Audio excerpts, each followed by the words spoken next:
I was like in my early teens, I destroyed all my toys by like smashing them all against the cinder block wall of the basement. So my mom was like, "Do you know how much money I spent on those?" I'm like, "No, I'm 13 years old." Here, I put a link in chat. You can go to Nice, you his found it. Instagram page. Nice. He does all That is kinds just of the pro Googler. Yeah. Well, he'll even do like if you want a action figure that's you, like he'll make one by hand. Really? Oh Lord. He does a lot of cool, funny stuff. Yeah, I'm definitely Wonder Bread He-Man. Do you know about the one that was a real thing? The Wonder Bread He-Man. Oh, was it like it was like a promotional thing? It was like a mail away thing. Weird, because he looks like Xena Warrior Princess.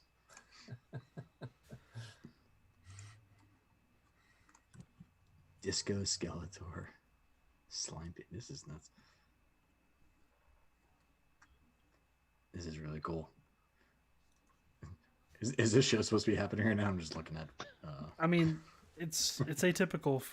It's not atypical. It's normal. Yes, it's normal. This is what We get sidetracked by typical. He-Man. It is typical. Yes. Yeah. You live? We're live. Oh, We'll officially start in a couple of minutes. We usually have some pre-roll here that happens anyways. Exactly. The air horns. 200, 200, 200. We have 20 people in the live chat waiting right now. will you repost the link? I don't see it in the chat All right, guys. Oh, what happened? for the document. Yeah, I could put it again if you need to, but it's there.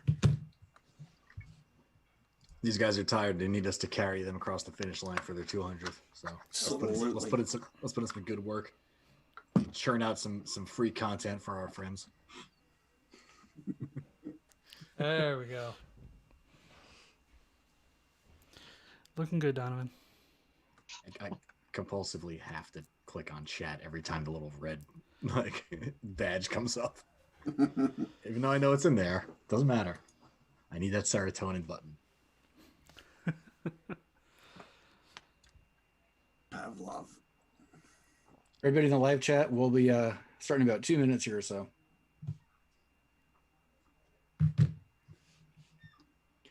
Hey Wes, you know what we never talked about? Are we going to do a geeking out session today, or is that?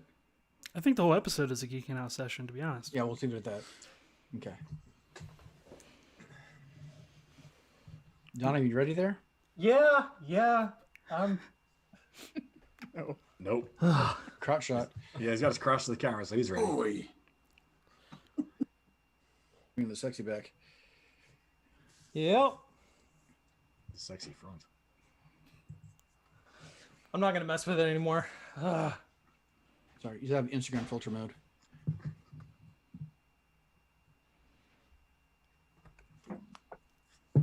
All right, we all set? Okay, Ready. Donovan, you okay there? I'm ready. Everything. All right. Let's go ahead and do it. What's up, Internet? Welcome to episode 200 of the Make Geeks podcast. We are the podcast for makers, dads, and geeks. This is officially our 200th episode. Whoa.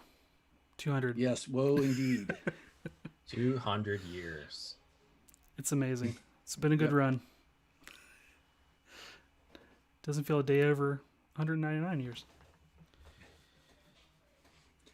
So in those 200 episodes, we've had 125,000 downloads. We've had 3 live shows. We've had 21 guests on the show. And we've been heard all around the world in some very interesting countries. So top listener for the show is the US. Second is the UK. Then Australia, Canada, Sweden, France, Germany, the Czech Republic, Singapore, and Norway. So, could we say that we're world famous now? Sure. A lot of white dudes with With beards. that, yeah. Is that the new name of the podcast? Yeah, I think we hit our quota for white people with beards who Well, like we to were going to shit. do it, but Donovan throws it off. I know. Me with my face. It's terrible. It's funny. The first year that I went to Workbench Con, I was talking to somebody and I was still trying to get to know everybody because I was still new to the space. And I was like, well, who is this person? They're like, oh, they're the guy over there wearing the plaid with the beard. And I looked over and I'm like, you're going to have to be a lot more specific, because everybody in that direction is wearing plaid and has a beard. So I stand out. I know. I've accepted my fate. Aside from Donovan's beardless face, I also want to say that, welcome to Josh for coming back and joining us for this 200th episode. Josh. Fellas. It would not be the same without you. No. So you've already officially tripped me out, because earlier we were talking, and I was thinking about this beforehand, about like how long we've been doing this show, and I was way off. And you said 3 live shows. I'm like, wow, that seems like a lot. And I'm like, oh yeah, I was there for those. Oh yeah. Well, some people have been doing it longer than others. Just saying. Man. Wow. So you guys remember how it all started? Yeah, well, so for those listening, I think we have a crazy hodgepodge of some previous guests that are going to be piping in from time to time, and we're going to get to talk to them in a little while, right? That's how this is going, Shawn? Absolutely. Yes. Yeah, absolutely. They can So pop you're in gonna any hear a point. bunch of random. Yep. Yeah, you're gonna hear a bunch of random voices besides the voices that you have known to love. Well, let's go ahead and do a quick introduction then. That way it's not so strange if, somebody kind of pipes up here. So we have Mr. Andy Berkey. Hi guys, thanks for having me. Welcome, buddy. Mr. Good to be Tony back. Rouleau. Hey guys, good to Tony. be amongst friends. Yeah, Tony. What's up, It's man? been a while. Yes, it has. Mr. Keith Decent. Hey guys, thanks for having Tony. Oh, anytime. I mean, it's the least I could do. And you might remember from a recent episode, Mr. Wesley Treat. Hello. Thanks for having me back. And another past guest, Mr. Matt Regionni. Thank you for pronouncing it correctly. And I took a shot in the dark. I'm just glad I was right.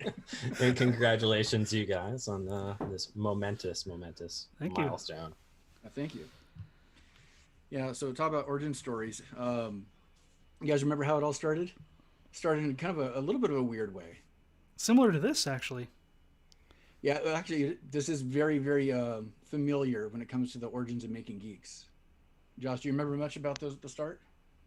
Yeah, it was back when I had a Facebook account. It is. Yeah, it was back then. The before times. When Facebook was a semi-blissful place where people could get together and just share novel ideas before everybody started hating everybody else. So Wes and I did some digging, and we found that roughly in December of 2015 is when the genesis for this show was born. We started with I think at that time it was a Google Hangout call that had about 20 people on the call, or some weird number. And everybody was talking about starting a podcast because that's what was kind of in vogue at the moment. Yep. And some of the people that are in this call currently were in that very call, actually. That is true. Yep. I don't know if they remember they were in the call. I believe Tony was in there, and I believe Andy was in there as well. It was back in the day when we used to do kind of regular hangouts. It wasn't specifically about podcasts. It was just kind of like, hey, we're all doing a hangout. Yeah, and it just kind of like Luis Gonzalez and a whole bunch of other folks were in there. It was just like the heyday of the online streaming kind of thing. What are you doing Friday? I don't know. Let's do a live stream. Sure, let's do it. And just kind of hang out. We got so used to hanging out like at like the meetings and stuff that it was kind of new. Those were new to us as well. So we wanted to sort of feed that. The in-person meetings. Yeah, the in-person. Right? Yeah. Oh, yeah, in-person meetings. Man, what a weird time. Yeah. We would all get together. That's so in weird. some strange really location and stand awkwardly close to each other. Yeah. High And five. hug. And hug? Yeah. Yeah. So weird. Berkey would randomly kiss people and jump on their bed when they're sleeping. That is an accusation, but purely, I'm not sure that that's ever been proven. Yeah, it has. Yeah. Yeah. I think there's a picture that you actually took proving this. That's right. That also is true, yes. Well, the before times. Man. So it was out of that one of those initial Google Hangout meetings that somebody came with the idea of doing a geek-related podcast. And then enough people were interested that, we started, kind of brainstorming names. And we have a list of some of those early names that, if some of them were available, that, it'd be possibly may not have been the Making Geeks podcast. That's true. Yeah. So some of those were How do you remember these names? We had spent like an hour digging through like old messages. we did Facebook. research. Oh yeah. Wow. Yeah, like Old message threads and We went back 4 years in Facebook Messenger that is painful. digging through this stuff. Yeah. It's not friendly to do that. No, there's some I tape bet drives not. kicking on somewhere to give us information. So some of those names were the three geeks. I think Wes, you proposed a geek to the third power, or geek cubed. See, but there was always. This is a point that I think needs to be hit, because when we had that meeting, then we had like a Facebook Messenger like filtered down Yes. kind of conversation. Yeah, And in that filtered down conversation, I was still surprised with how many people showed up in this filtered down, like, hey, let's make a thing. There were like 6 people in there. And There I'm like, were. well, this is just bonkers. yeah. We have There's a way list too of all many 6 people of those people. And then when we, because Corey was there, because Corey, was it the, Wait, what was Corey Corey's Irwin? name? No, Or you mean Colby? Colby, not Corey. Beam. Colby Beam was the one that was like, we need to do this thing. The And woodworking then we all geek, kind of right? got to that. He was that little particle of dust that gathered the drop that then became the rainstorm. And then he was never on the show. Oh, well. We eventually was like, yes, this was a good idea. And we whittled it to like a really solid, focused 3 pillars concept. And we And I realized we remember wanted to he have didn't- children in it, which is a great Well, like my segue for child her to just walk in. Snuck up on me and Yeah. scared me.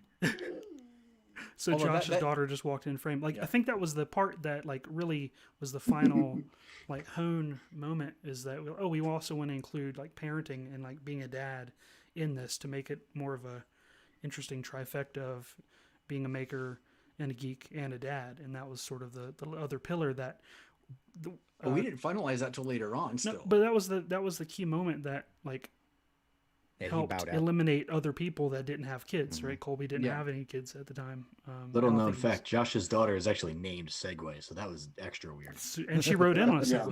Segway. No sponsor. Yeah. some other fun names that we were going through: Flying by the Seat of Our Pants, which I'm surprised hasn't been picked up by somebody. Making of Geeks, Make Lab, The Maker Chronicles, Geek Centric, Making It Work, Homegrown Makers, Crazy Maker Society. I don't know if Birkey suggested that one. The Simple Maker, The Divided Workshop, Let's Make, The Maker Life, and then Josh suggested the 9 to 5 podcast. I like Where that. did idea. We that should come do that. from? Man, Also, That fun should be, fact: all of those are maker podcasts now. I Every know, one of them. right? I should start that. Probably Does anybody want we- to start a podcast? What? I got You know, we should have bought all those domain names at that time and just sold them off. Yeah. Yeah. Just put something in front of podcast and maker, and you got it. I think the 9 to 5 podcast would have been a pretty good one. I got to look that That up. I'm sounds sure really that good. exists somewhere. That sounds like a Dolly Parton fan club. it's Built-in gotta be a theme Dolly song. Parton podcast. That could be fun. Yeah, there's no Or way it could there's be a not Dolly Parton 500. A Dolly Parton fan club Dolly- that Dolly has cast. never really listened to Dolly Parton, who just talks about the wrong Dolly Parton the entire time. So I think one of the most interesting things about the origin story is that after December, everything fizzled out. Nothing happened. I thought the idea was dead. I kind of given up on it until the following May, 5 months later, at Maker Faire. Which was the first Maker Faire I ever went to. Yeah, it's the first time I met Wes in person. Was at that Maker Faire. We're sitting in the restaurant having some pizza. It was at the Windy City Pizza thing. Yep, it was sponsored Oh, by X Carve. Yeah, the Inventables meetup Yep. after Maker Faire. Yep, Is that the one where they gave you an X card for walking in the door? It is. that's what I thought was going to Almost. happen. A lot of people think that happens at those after parties. Yeah, And it turns out just those people that you know from the maker community turn into either like reclusive people that sit in a corner and talk to each other, or are loud and obnoxiously drunk. Or both, in my case. the only thing they gave away there were fidget spinners at the time. That tells you how long ago this was. That was a rage. And about halfway Don't through, look down on fidget spinners. I can look at 9 different screens right now and picture all the people that made fidget spinners. Someone made one for many of us, actually. Yeah, Future Not- selves. Not this It- guy. the coolest one I ever got, it still came from Tony. absolutely. I'm still working on a river table. Yeah, the one that Josh has, you could bludgeon someone with. This thing is so heavy. I'm sure if like my kids play with it, and if they drop it, they would break a toe. Yeah. I managed to avoid making videos about all those popular things, and thusly avoid also gathering a subscriber base. Success. Yeah, dodged 2 bullets there. So it was over a slice of pizza, I believe, that the idea kind of rekindled a little bit. Yeah, I just Wes, remember. when did we go to that cabin? Was that? Because I remember sitting around a fire. Go going, on. We need to do. No, you're right. On a, on a, I want to hear on more a, about bears, this. on a bearskin rug in front of the fire. I remember. No, I think it may have been afterward because I remember you said that you were talking to Shawn. Because I was like, why are we not doing this yet? I think What's you're right. happening? Yeah. Yep. So that was right in that timeline. And that was one of our first kind of not first Yeah, our interactions, families hung but out first in time our the- families. Yeah, exactly. Mm-hmm. That was a leap of faith, wasn't it? Yeah, And then because you had- we had met officially at the woodworking show. In Atlanta. Yep. That March, I think, in person. Hooray for dates. I don't know dates. I don't know what date it is right now. So I'm Yep, glad it that you was- guys. No, it was in March of that year. I do remember that. I think it was the first time I met Andy in person. Yep. And Yeah, might have been I was yeah. I was just telling that David Locker got a hold of me and asked me if I was going to Atlanta, and I said I don't think I can swing it, you know. And he said, "No, I'm getting off at 10 o'clock on a Thursday, 10 o'clock at night, and I'm picking you up at 1 a.m. in your driveway, and we're going to Atlanta." And I remember trying to explain that to my wife, that this guy from the internet that I'd never met was going to pick me up at 1 a.m. and I would probably be back in a few days. Now, Did had she it been make you any other sign- time, had it been any other time, would it have been any less sketchy, or is it 1 a.m. like? If it was 2 a.m., My that would have been wife too is far, kind but of- 1 a.m.'s okay. Like, I guess so. Just- She's a just- little bit punch drunk when it comes to the sketchy factors. She just is kind of like, Just sign his All right. life insurance form on the way out the door, honey. Everything's good. exactly. Good It's just puts the house in my name. It's okay. Before you go That join your seems cult. so long ago, but when we started talking about it, like all of that came back like it happened last week. that's true. Man, A lot that's of so crazy. are pretty clear. They were pretty pivotal at the time. I mean, that was the first time my daughter got in a hot tub. Was at that cabin that our family shared. See, this is gonna sound a lot. It weirder sounds than super it was. weird. But all you Yeah. guys are part of our family. See, so we're letting everyone. There was a in. hot tub, There was a hot tub. and You my read from the oldest son was Necronomicon. afraid to get in the water, and your daughter, who's the same age, was like, "Quit being a Nancy and get in the hot tub." And then he hopped in the hot tub, and then we're all just splashing around like kids, hanging out. It was a very pivotal moment. It was pivotal moment. Yep. Yeah, because we were sitting around, and that's when I built that fire, and I got that ember in my eyeball. Of course you did. That was just pink eye from the hot tub. Like, I don't wear eye protection usually in the shop, and it's a campfire that did me in. Yep. Yeah, because we were talking about it, and then shortly after that, we had, like, okay, we're gonna get on and we're gonna record something. I believe you're right. Yep. And I had the expectation because of the conversation you and I had, and then you talking to Shawn, that it was gonna be the three of us. And then when we showed up that day, Mark was there, which is not a bad thing. So the idea of the three became 4. So there was Shawn, me, Wes, and Mark. And that's when it was really kind of born out of that. That was So in now June, now I got the believe. 4 of us. That was the earliest time I could track back on our domain name. Was like Yeah. June 9th or something. June 6th. We started planning almost immediately after Maker Faire, but you know we finalized the things over the next 2 or 3 weeks and got it going pretty quick. After that point, Do you guys remember the first couple of episodes? how This horrible they were. may be technically 200, Yeah, but there were some sprinkles that were not released. That's true. And a few of those sprinkles were early on because Yeah. those early sprinkles, it was a light dusting of some profanity, of a tad bit of topics that we were very uncomfortable with that just like were thrust upon the show. So we had to set the tone. and Very- technical difficulty. Yeah, I think we had an excellent episode. That was probably one of our best. that was Oh. And I lost lost to the it. ether That was- we that was never my we fault didn't know how to too. record anything properly. That's when I was in Utah recording. It was when I was telling the story about partying with Marilyn Manson. Is that? Mm-hmm. So early sprinkles was actually Andy's nickname in high school. That is true. That is absolutely true. And I'm creeped out that you know that, Keith. I do my research. You know that. So we had to very early on set the tone for what the show was going to be. It was the maker, dad, and geek. But we had, I remember during that conversation, I was like, I will not record a show that I cannot listen to with my kids. In the car, yeah. Yeah, because if that's going to be one of the pillars of the show, then we need to not be hypocrites about that. So that was established early. Broken rarely, but we had to set that in stone pretty quick because that was shocking. But Shawn had a clever solution instead of just a normal beep or a bleep. I thought that was kind of cool to make it geek themed. I haven't used it in a long time though. Is the Mario coins, I believe. Oh yeah. Last time you did, you had to use it on me, right? Not because I curse, but because of spoilers. Oh, that's right. There's something like that. It's the same as a I curse remember Because I said You fat coined- Thor, and you bleeped me. Yeah. That is, yeah, I remember doing that now. I remember I got bleeped because I said chicken, period. Yep. You're gonna get bleeped again right now. It's a foul punctuation. I mean, what else can you say? Yeah. Not a chicken colon or a chicken semicolon. That's horrible. I've had chicken semicolon. It's not bad if you put salt on it. That's where the finger comes from. It's right next to the chicken colon. So, Shawn, you have edited.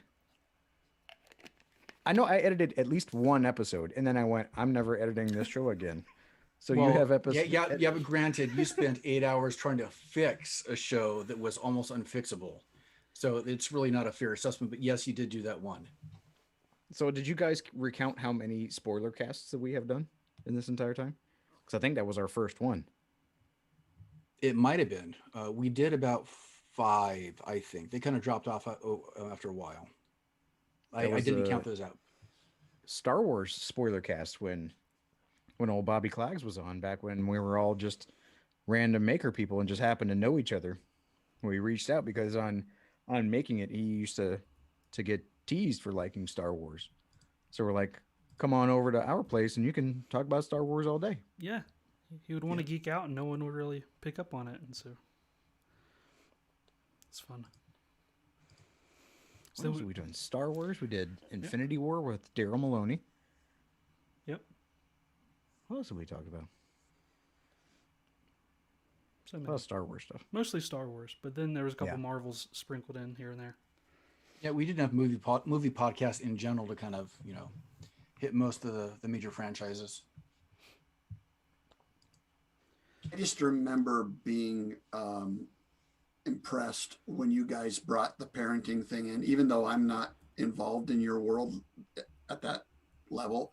At the time, I just remember thinking that it was cool because it was one of the first podcasts that I remember really trying to bridge, the making as, this technical thing that we do to real life. Because I mean, even to this day, I'm not a huge podcast listener guy, but the fact that you were bringing those two different elements together, I thought was really cool. Awesome. Thanks, man. Yeah, that's some of my memories that stick out. Like when we fast forward to when we did Maker Faire and some of the other events, like having people come up and talk about like their family and stuff, and you know, kind of bringing in their family and the kids into making. And we weren't necessarily the sole reason they did that, but we would like often propose different ideas of ways to engage kids that weren't otherwise interested in making, and from our own experiences. And I think that definitely helps out. That's pretty awesome. Pretty great memory of mine. But I think the first time we ever, all the podcast members met in person, was a different event. It wasn't one of ours. It was in Boston in December. It was really cold. Mm-hmm. What year was that? 16? For making it 200? I think so. I think that sounds about right. Yeah, because it was right before I moved into the RV. It was like the last thing that I was going to do. Wow.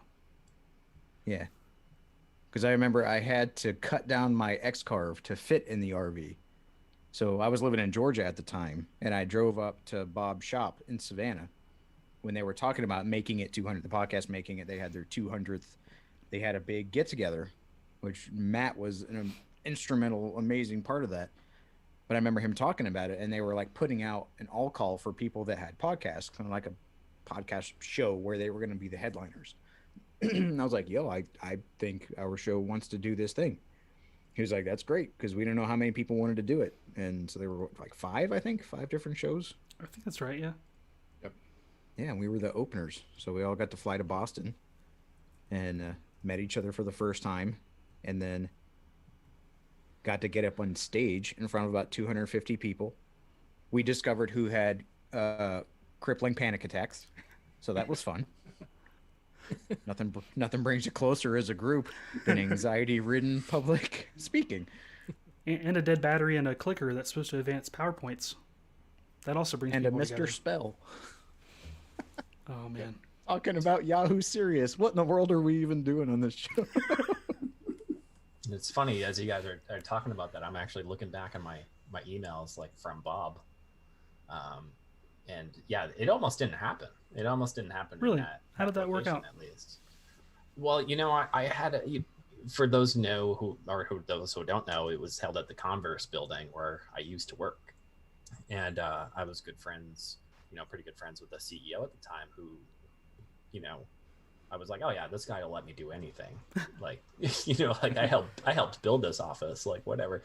And then he quit, and we had a new CEO. And then suddenly I'm like, oh no, I told these guys we could do this thing, and I didn't really get permission.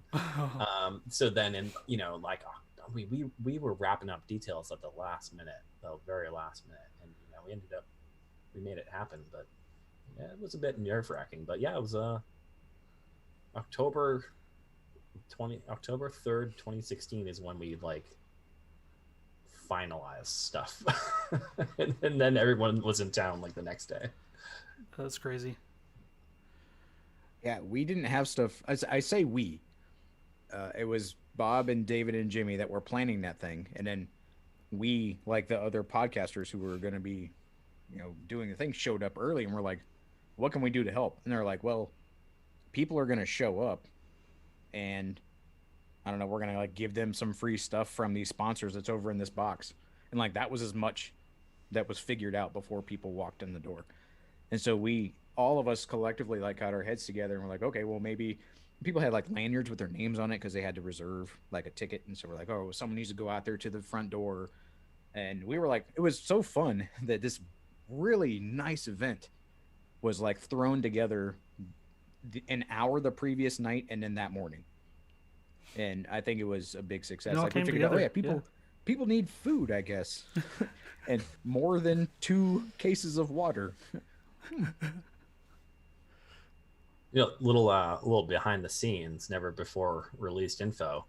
When we were cleaning up from that event, I found a whole bunch of little whiskey bottles over in the VIP section. Interesting. And I was a little disappointed that no one shared with me. I think I'm not sure who that would have been. I know Mark probably should have. Mark probably should have had some of that whiskey. I think Toth was holding out on us.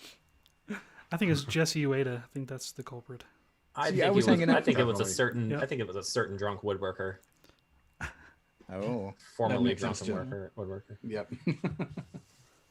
That was a really good time. That was when it was a great time. I didn't really think much about branding. It was the PI workshop at the time was my workshop name, and I didn't really understand what in the world was going on in this whole community where people had these alter egos and had their own trademarks and brands and T-shirts and all this jazz. And I remember I had one that I made in Microsoft Word, and I converted it to an SVG because I guess it's time to get serious.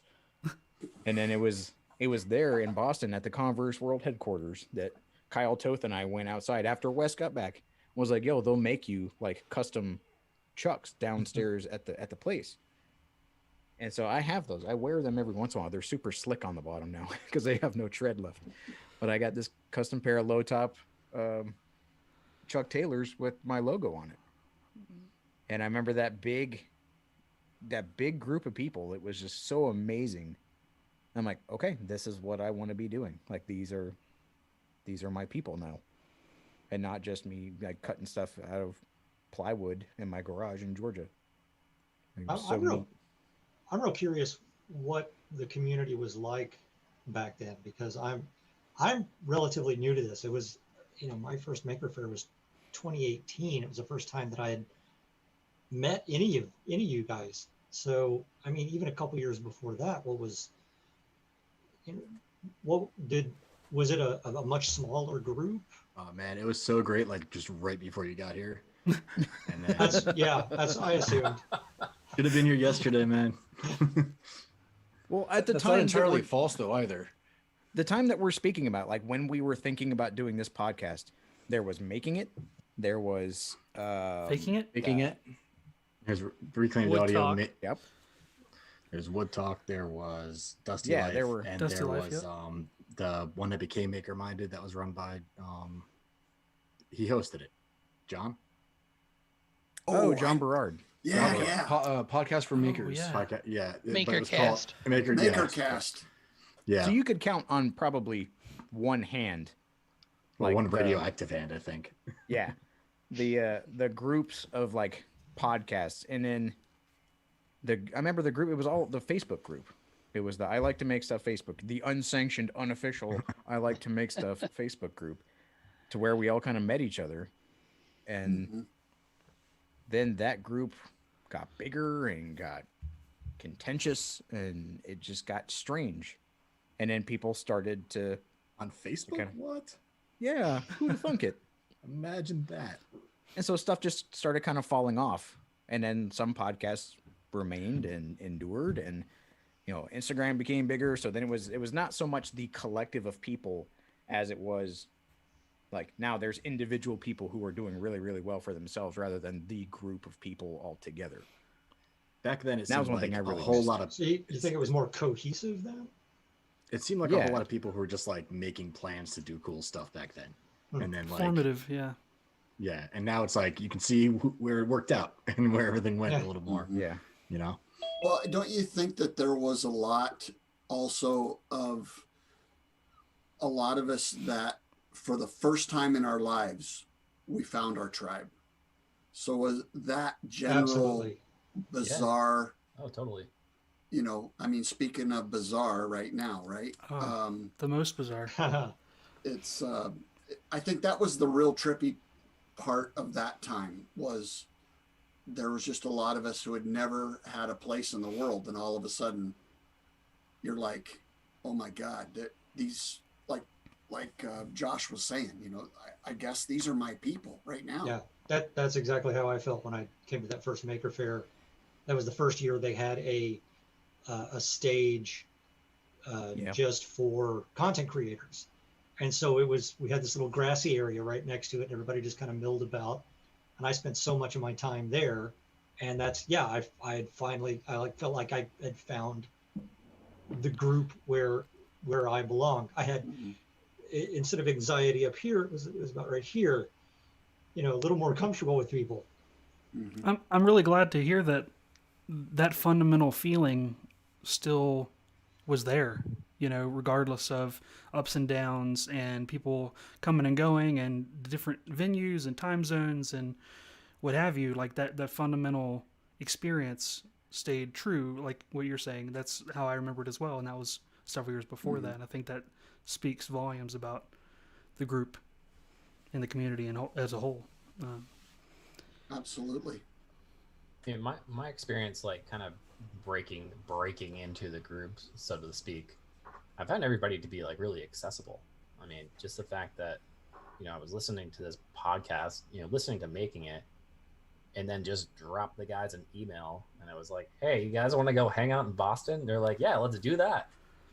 And then reaching out to you guys, reaching out to like anybody, like this community was like really open in the beginning. And I will say, like, anyone who's interested in like getting into it, whether it's like trying to become a YouTube creator or just getting into making stuff, like go to events, because when we had that Making It 100 event, not only was it like, yeah, with my tribe, But when I thought I was going to be all hot and heavy on the YouTubes, I mean, I had my YouTube channel name like that just by the people I met, like subscribing, like, yeah, let's trade subs, let's do this, let's keep in contact. And even though I've basically sunk in that realm, I've got to see some awesome people around me like float and like kind of accelerate. So that's been pretty cool. What I really liked about that event is that nobody was trying to sell me anything there. Mm-hmm. We just got together to get together. We were like, yeah, we know everyone should hang out and have fun. And it wasn't like, but here's all these tools that we have to look at and talk to people about, and they're sponsoring this thing. And it was just like kind of like, that's why I recommend Makers Camp to so many people, even though there's only been one so far. That event really felt more like that, where it was just a bunch of people getting together and doing what they loved. There wasn't a lot of sponsors or people pushing their particular tools or anything. It was people hanging out, staying up late, forging past the designated hours, and doing what they do. I think my favorite part of the group early on was it was a bunch of people that had really, really solid ideas that would bounce them off each other. And now you can look around and see all of those people doing that thing for a living. And I think earlier on, there were very few people that were able to, everybody's dream was to become a full-time maker was the thing, was the cool buzzword. And everybody was like super happy and a round of applause whenever somebody reached that status. And now, I mean, we could think of all the people that were in that group earlier on, or like the entire Making It crew, or Mr. Bobby Duke, who just showed up in the chat here. Like, I remember when Bobby came and slept on the floor at the woodworking show. And now it's the maker movement has created this really fun byproduct of people just in the whole wide world being inspired by all the craziness that is not so crazy to all of us because we were kind of in the room when it happened, right? And so to see what everybody is doing, and it's fun now. We all have this like level of camaraderie or that feeling that you're just proud of the other person. You're not jealous necessarily of the other person. That the tide has been rising. And I remember when the Facebook group seemed like there was no tide. It was a big pond. It was a really big pond. And then that tide just kept going. It's really kind of nice that when you get in those events and stuff, that no matter what somebody's status is online, always kind of feel like an equal, because you can sit there and have a conversation with anybody, and it's really nice. I think this is the group I've been looking for most of my life and didn't even know it, and it's only been like the last 4 years. It's been great. I remember I was so excited and nervous the first time I went to an event, because I saw the pictures and everything from the year before when I first decided to enter the making space, and I'm like, no matter what happens, next year I'm going to this event. And I went to that event literally not knowing anybody, like having talked to a bunch of people, but not knowing anybody, because I hadn't been to an event before. And I mean, I've said this before, but I really did not know how good of friends I was with people that I had never met. And it was such an amazing event, like realizing, like, I've been a part of different groups and different niches and cliques throughout my life, but nothing has compared to the making group. Like, nothing in terms of support and camaraderie and accessibility and everything. And it's blown me away. I mean, it still blows me away 3 years into it, that level of, like you guys are talking about, accessibility and mutual support and whatnot. It's there, and it's so cool. It's so cool to be a part of this. All right. Yeah. Hey, Hi. Hey, Bobby. How are you? Hey, buddy. Can you hear me? Loud and clear. Perfectly. Okay, cool. Sorry to just kind of bust on in here. I was doing some stuff, but hi. Were you by chance vacuuming? Because No, I was going through footage for the next video that I'm about to publish, and it's really time crunch, time, just because I got to get it out within the next 2 days. I'm gonna try to publish on the 28th. But I actually did listen a little bit before I jumped in to this actual recording, kind of meta. I was listening to this as you were recording it. Now I'm in the recording. Walked on in. Yeah, so I kind of was sort of up to speed. So yeah. How are you guys all doing? Very good. Excellent. Okay, sorry. I just want to say hi. No, Bobby, you're at a perfect do you time. remember? Yeah, do you remember your first introduction into like the maker community that you're in right now? Yeah, that absolutely. You're leading constantly. Absolutely, yeah. I mean, it was totally Wes Swain. Wes. It's always Wes. It's always Wes. Always Wes. This was right after my first largish video, the Maui's Hook, that video that I did a long time ago.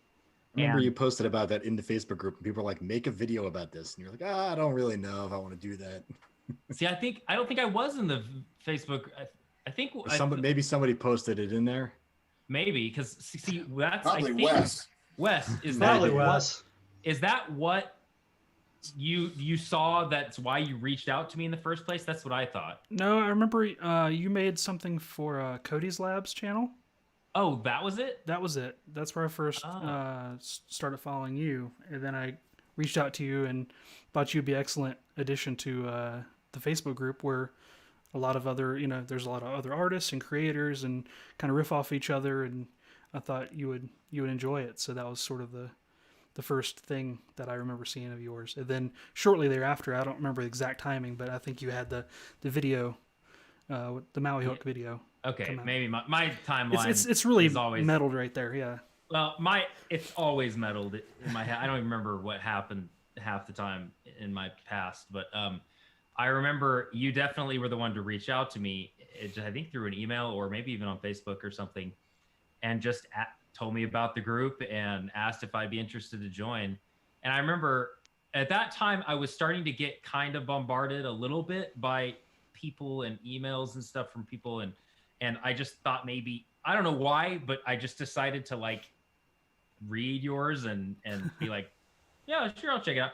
I mean, honestly, I'm really glad I did, because it was that's right after that was when I joined the group and then went to the woodworking convention, and you started like a GoFundMe for my plane ticket because I couldn't afford to fly out there. And I'll never forget that. It was such a cool thing. And that's where I met a lot of you guys, for the first time. I know that's where I met you, Andy, Do you remember where we met, Bobby? It was right. I thought it was right. It wasn't at Joel's place. It was it was in the convention, right? It was in bed. Yeah. Oh, that's right. Yeah, because you slept in the bed. That's yeah. We slept together. I remember. Yeah, we slept together. Like twice. I know. Yeah. People talk about Wes bringing them together, and this is Wes's way. And he's like, "Oh, you should come to this thing," and then he gets one room. And he's like, "Hey man, I need to share a room with you." And I was like, "Oh, okay, yeah, sure, we'll share." And then you get a text message like every hour about who else is now going to be sleeping in that room. Right. And I've gotten a little better. I've gotten better about that. He's just super generous. We haven't gotten that much better about it. Well, I just We remember had 10 being people, and like 6 of us were sleeping on the floor. Yeah. Wow. I was in a bed with Mark Schaefermeyer, and we had somebody. We pulled another like a chaise lounge at the foot of the bed so somebody else could sleep there. Yeah. So if word to the world, if Wes Swain ever invites you somewhere, you got to get on that early. Bring to your secure own yourself bedding. at least a pillow. And don't stay at the bar too long, because I was in the bar till about 2 a.m. and I get back to the room and Bobby's in my bed and I'm like, screw it, man, I'm in. So I'm like peeling back blankets so I'm not rubbing up against his leg and get under a different layer of sheets and crawl in there. We're snoring, man. Whatever. Our leg hairs were doing this the whole night. It's like Velcro. Yeah. Oh man, that's crazy. I didn't remember that until you just brought it up. But yeah, and then the rest was history. It was a great time. We went to Joel's shop, and people were, I remember playing with plasma cutters and drinking simultaneously. It was Yeah. Not much That's to very- He let me pillage his shop, or his like air quotes scrap bin. And I remember having like, I pulled my Jeep up behind his shop and was just like stealing a whole bunch of his like CNC scraps. There were massive pieces of wood, and I used those for a lot of projects. Like I think there is still some of that material in Bob's shop that I have a project that we're going to use. So from that day, there are still remnants of that stuff laying around. It's good to be friends with somebody who considers scrap what you consider lumber. Oh yeah. It was a lot of good stuff. I still have scrap that Josh dropped off at my house. Oh yeah. Like pieces of Purple Heart that you got from like a shipbuilder whose scrap it was. Yep. Who else? I've been to Tony's. That was the RV time. That was RV time. Yeah, you were. So this podcast existed from like moving into our house in Georgia to that idea. I mean, I remember bringing it up to you guys. But like my wife wants to sell all our stuff and move into an RV, and I remember being upset about it and us having that conversation. And then us transitioning into that, and then traveling around meeting everybody, and then getting out of it. Like this podcast has happened. You talked about the last 4 years, and like that is such a huge 4-year chunk of my life in particular, and this podcast has been there the entire time. Yeah, I met Josh and I broke my ribs in the same day. Yeah, that was at Tony's house. Yeah, I forgot So the ground isn't strange. soft when you dive as high as you can into a slip and slide. So Man, Tony I want to had go a to that so massive, bad. slip and slide party, and was like, "Oh, hey, do you want to come to a slip and slide party?" And I'm like, "I can literally go anywhere because I can pull my house behind me like a hobo, and just park my house in his grass." And then Jimmy DeResta comes hanging out and gets bit by a hedgehog, my kid's hedgehog. He breaks ribs. Yeah. And then you gave me the best beer I've ever had. Until I just finished brewing my own beer. It's in that room right there. See? Yeah, this podcast and this community of people. Like, I know that this is Act 2, like how has your life changed in the last 4 years. So maybe I'll save that. You guys talked about a giveaway. So Oh, it's a good segue. King of segues. That was good. Get your daughter back in here to help out. Smooth. You guys could talk for another minute while I get something ready here for it. my segue was not timely. Nope. Your Nor was segue it, drove nor off a was it cliff. long enough, I guess. Segue ran out of battery right before it got to the good spot. Yeah, I remember going to Tony's place, stealing some of Tony's stuff. Tony taught me how to use a lathe, which was awesome. I snuck And a then- square in the back of your RV that You took did, and I you didn't- 3 weeks to find. I did not find that square for a very long time. I have it right over here, actually. I have Tony's square. I have number 17. And I remember I was cleaning it out, and I'm like, what is this box? I'm like, oh, dang, he snuck me one of his super beautiful, elegant pieces of machinery. And you're like, God, it took you long enough to find that thing. Like you said, I was you just thought terrified of accidentally- it bouncing around in the back of your RV forever. He was probably cursing your name for 3 weeks. He never even said thanks. That ungrateful. And we stopped in Boston, where I hung out with Matt, and we were trying to make baseball card pens, which I thought was a fantastic idea. It's gonna work. It's totally gonna work. It failed horribly many, many times, but it was so fantastic in its failure. Oh, that was so good. That was the first time that you and I have hung out, and I got to go to your house in Portland. Did you come? Did you come to my house? I didn't actually go to your house. No, We went and you 'Cause drove you're- me some sketchy bar on the side of a mountain out in the middle of the woods. Yep, biker bar. Yeah, it's because you were. We had to have an abbreviated visit because you were hanging out with Adam Savage. I wasn't Wow. gonna drop names. Some friends. No, see, this is the weird. I'm gonna I draw was the going to drop string, names, right? but I'm glad you did. So I hung out with Matt in Portland because I was at a Fusion 360 course. Because I was interested in Fusion 360 because Wes, on one of those impromptu random Skype times from the Facebook group, was like, if anybody wants to learn Fusion 360, come on and hang out. So I hopped on. I learned a little bit. I practiced, went to the thing, and now we at ILiketoMakeStuff have have an active Fusion 360 course that tons of people have used, all because of this weird little path that we're on right now. All goes back to Wes. It all goes back to Wes. The originator. The architect. That's what I like to call him. We're all just living in a computer simulation that Wes is running. That's true. The server, I just kind of changed the batteries on it, so we're good for a little while. Tony, Yes. I still haven't even. I'm afraid to use it. It's so beautiful. For those who can't see, I have one of his squares that he made. That it's. I know you probably want people to use these, right? Please. Yes, please. I don't know if I could bring myself to do it. I mean, I'm so afraid to use mine. So beautiful. I'm so afraid to use mine. I haven't even bought it yet. I've only taken it out of the box a couple of times just to like look at it. It stays in this box on my shelf. I need to actually at least display it. Well, show it to us. What does it look like? What color is it? I thought What number is I it? just did. Okay, I'm not paying I attention. don't know Clean what. mine. Yeah, you know what the other part, but this is the Ooh. main part. It's Beautiful. so girthy and like heavy and It's never been used to describe anything of me. Mario- well, you know what I mean. Co- It's like it's sturdy and very well made. robust. It's beautiful. Well, I'm Yeah, glad let's you not- like it, buddy. We're still talking love about it. the square. Oh yeah, I think Yeah. so. I'm just making sure. Yeah, I was talking about a square. For those who can't see what I'm doing, I was showing a very beautiful square, not the shape, but the tool. It's stubby. I love the I was just clarification. holding a triangle up. Tony just drew him a square one time, and It was It's the so most beautiful. perfect Send people square. random squares. It's a- Those 90 degrees. Mm. it's a Yeah. square only a machinist could draw.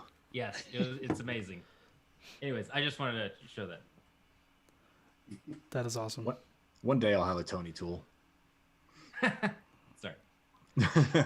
Shawn, was that enough?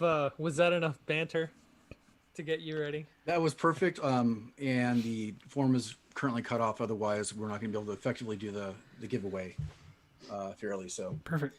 yeah. What do you want to start with? I'll start with mine. Okay. So since we're in the past segment, the first item I'll give away, for those of you that have in the live chat that have filled out the form and selected this is I thought you were going to give it away to us. Yeah, No. our names are on the That's list the right only way- underneath it. Hey, that's the only reason I was I here. thought Yeah, there I was mean- a rock, paper, scissor Come element to on. this. Too, dang. I'm out. I mean, you could fill a form. Oh, you already cut off. I'm so sorry. I thought No, I thought the list of names under where it says giveaway were the contestants. we're gonna give you guys to them. You didn't know that? Oh, Yeah. Anyways, so it's one of the new Hallmark NES console ornaments, complete with That's a Christmas sound ornament. effects That's and cool. everything. They just came out this season, unopened, and I will mail this to the winner of that drawing. You're going to put a Raspberry Pi in it like you do? I was gonna say it's gonna be like a month before someone's playing Doom on one of those. That's a good. Wes hasn't met a Nintendo that he can't make more Nintendo on. That's true. Sorry. I just imagine him putting a pie inside the thing. With, Raspberry with a Pi. picture of a square. Yeah. Sorry, I'll stop interrupting. Folded it. I have this vision of some sort of little video clip of Bobby and I actually trying to cram a Raspberry Pi Yeah, in like, a Nintendo unit. like the files are in the computer and they just start smashing. Like, was it Zoolander. freaking dadgum? What was that movie where does Blue Steel? Zoolander. Zoolander. Yeah. Okay. Yeah. Yeah. We're there. We're with you. Yeah. Okay. All right. So who is the person who is not me who is winning this thing? Wes, you see my message? Oh, Slack. God. Nope. Many windows. I don't see it. It was me then. No. So if you have access to the spreadsheet, I have tabs at the bottom of the spreadsheet, each one for each giveaway item. Do you see the spreadsheet? Mm-hmm. There should be a tab at the bottom that says NES ornament. We're leaning really hard in the geeks portion of the podcast now. Yeah. Who are you talking to? You don't you see the spreadsheet? You're not talking to you, Bobby, man. Okay, I'm sorry. I keep getting distracted. It's okay. I'm just messing with you. Just Andy. do this then. Set up a number generator between 1 and 12, Let's do it. 5. and then I could announce who wins it. All right. I just did. I Based on helped. the number. It's now 7. And back to Wait 5. The fun longer. of doing it live, right? Number All right. 5. So you're going to 12.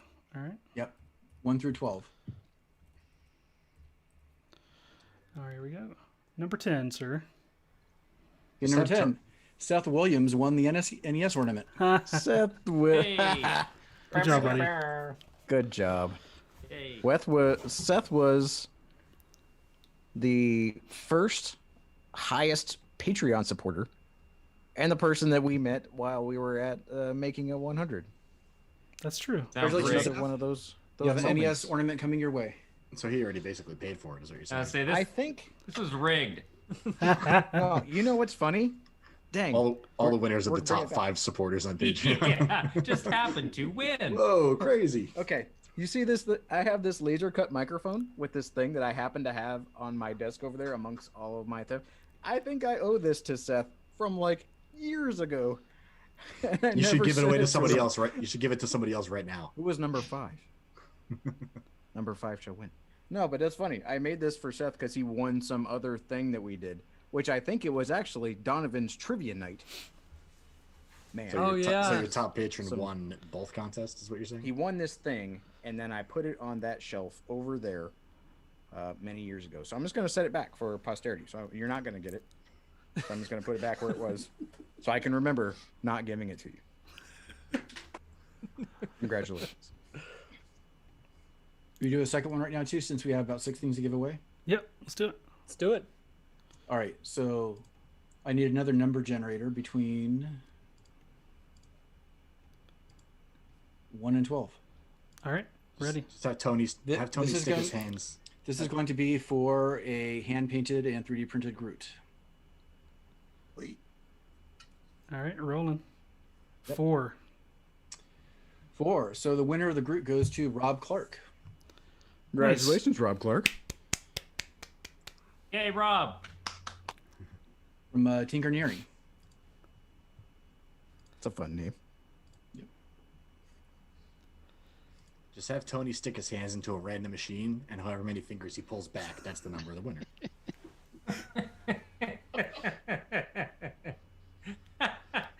Sorry. You are sick.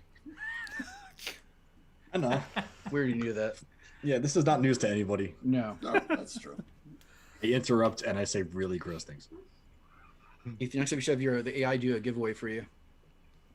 Hmm? You should have your AI do a giveaway. Oh, the AI, the Italian lady AI. I lost. That was the first time I've had negative subscribers over a 7-day period in 4 years. It's pretty good. Wait, you had negative subscribers? Oh yeah, -12. You probably didn't see it because nobody did. Instead of doing a At least voiceover, 7 people did. instead of doing a voiceover for an apothecary cabinet video, I typed DIY apothecary cabinet into a aggregator AI, and let it write the voiceover for me. Yeah. And I went to a text to speech website and chose a lady with an Italian accent to read it, and then I subtitled it and just put it out like that. And didn't. But wait, No. so how do you have negative subscribers? Like, wait. No. You lost- You lost over a subscribers. 7-day period. Oh, Yeah. okay. That Over makes 7 days. way more sense. I was so like, I I don't lost- think you can. I think you can only get 0. It's when Challenge people accepted. stand outside your house The and video yell at is you. the video is that annoying. You just have hecklers, active hecklers who don't like you. Okay, that Throw makes way stuff more at your sense. house. Somehow Wes figured out a way to give me negative subscribers in the simulations. That was a glitch. It's fixed now. Right. Which I thought was hilarious, by the way, Keith. Oh, thanks. I thought it was. I could not stop laughing. So in the last 4 years, compared to how things started out, how do you think things are now in comparison? I know that things always continue to change, but you know, how would you compare now to 4 years ago in terms of community and everything else with making? I think Facebook has kind of been a big butthole lately, so Yeah. Go on. Yeah, in the beginning we were all about Facebook You don't and have to everybody be was on polite about Facebook, it. and now there's a lot less interest in that. I mean, So- there's a lot of other people involved now than there were back then, which is what it is, you know, for Wow. better or for worse, however you view it. Sometimes it's better, sometimes it's not so great. But you know, there's a much larger community, and it's, you know, it's harder to get a hold of your friends sometimes. yeah, that I was gonna say the fact that Facebook for me has kind of lost its charm I've gotten off Facebook, and that was my main source to connect with people in the group, and now it's, you know, it's text and phone calls, but much more rare. On Facebook I would go every day and just like see what's going on, look through posts, maybe comment here and there, you know, whatever. But since I don't do that anymore, for me personally, I feel like I've kind of grown apart slightly, you know. I don't know, has that been for anyone else the similar thing? Well, I have a question about that particular, because social media, I think, as that tide has risen, has become more work than it was like a fun tribe. It becomes like, I know that we have sponsored stuff, and Bobby, I imagine you have sponsored stuff too. It becomes a requirement in certain times to post things, and so for me, there's this weird feeling of trying to maintain the personal relationship to people while still having to like make a commercial. It feels kind of disingenuous, and it's difficult to balance those things sometimes. And because of the world right now, some of those are not really like fun, positive interactions on social media like they were, say, those 4 years ago. Yeah. And so like with the craziness of all of the stuff, and then it becoming like an obligation to post on certain things, it's taken, I think, the whimsy out of it. Yeah, sucks the joy out. Yeah. And with Facebook kind of taking a nosedive too, for what it is, it's a really good community building tool, which is part of the problem, apparently. But the having like Instagram isn't as much of a community thing. Like you post something on Instagram, you're not necessarily there with a group kind of discussing it where it's going to be shown to some other people. It's a lot more one-on-one, you interacting with the content than it is you interacting with the person, you know? Yeah. And the other people around it. And it just, there's no groups and stuff like that. There's no comment. The comment section is run differently. There's no replies and stuff. You know, you don't get big long reply threads as much and stuff. But I think before the pandemic struck, I think the tightness of the Facebook group was replaced by those random dinners at the big events. Yeah. Like Wesley talked about, like the little side stage off of at the maker fairs or woodworking shows or coming up with the Tinker podcast cons. over a slice of pizza. Yeah, like those interactions that were close, like digitally close on Facebook, could then be actually close in real life. The hotel lobby basically is the hotel lobbies. They're like, oh, where are you going to go to dinner? Oh, let's go. Let's try to get a table for 35. Right. Like, or a jam-packed kind of Airbnb, things. you know. Yeah, let's sleep 3 people to a bed and 1 person on the floor. That was the first time I ever used Airbnb, actually, was for that Boston event. Well, you did a bang-up I job. did a great let me tell job. ya. 9 people in a 2-bedroom. I mean, Yeah. And The then math- right- You guys, the math do you checks guys out. remember do you remember the door was cut in the bathroom to go around the toilet because it was Yes. so tight? Yeah, I remember. There was like living a little room notch slash- cut in the door. / kitchen Oh. / bathroom. And I see, remember it felt like I was sleeping in a den of lions because I think it was Paul Granger, Tony in the same room, Schaefer Yep. Myers in the same bed as me. Somehow Schaefer Meyer ends up in the bed with everybody. so I counted everybody that was there, and It just sounds like he's in the same bed. it ended up like, because everybody seemed to be paired up in the bed, actual physical beds. I think there's 3 bedrooms, right?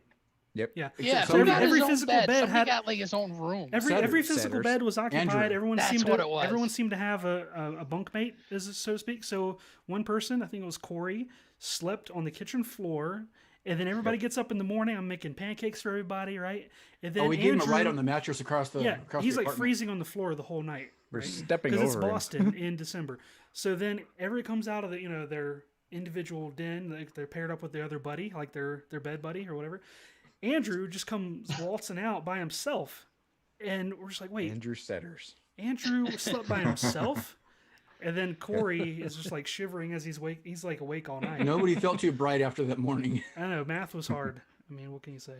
Yeah, so if you're in the Cincinnati area, you're like on the scene newscaster Andrew Setters is the person that we're talking about that came with us and just like sneakily like went into a room and shut the door. And that place was so small, I don't see how we didn't miss that other door. It was a closet. It was only like the one room. And then it had anything just, like, to do with alcohol. Closets with beds and gigantic bearded people snoring in them. He's in the. Corey said he's still cold. He said he's still cold. He's got a great voice. Yeah, it does. Yeah. Didn't Corey sleep in the room in Atlanta too, on the floor? When Bobby showed up, that who was that on Robert the floor? Riles. Yeah, there it is. Oh, okay. I believe, yeah. It's hard to keep track of all It the is. people There's that so have many to sleep people. on the floor against the air conditioning unit in random hotels. All I remember is that Josh and Wes had the king size bed, and Bobby and I had a twin. Objection. I don't know if it was I don't remember. I was sleeping comfortably. Is until that why you jumped on the bed. jumped on our bed in the middle of the night Yes. while you're getting up to catch your early morning flight? That was a. Yes, I was angry. I still have admit like it. I was angry. That was terrifying. Wait, we were really in a twin? No. I thought that was bigger than that, but I don't remember. I wasn't in it. I was gonna say, Well, the leg hairs were definitely touching. It might have been a full. No, I think it was a full. Yeah. Something was full. See, this is why this community is so tight knit. Physically. Their legs, We sleep together. because our leg hairs are literally knit together. Yeah. Because of spooning. See,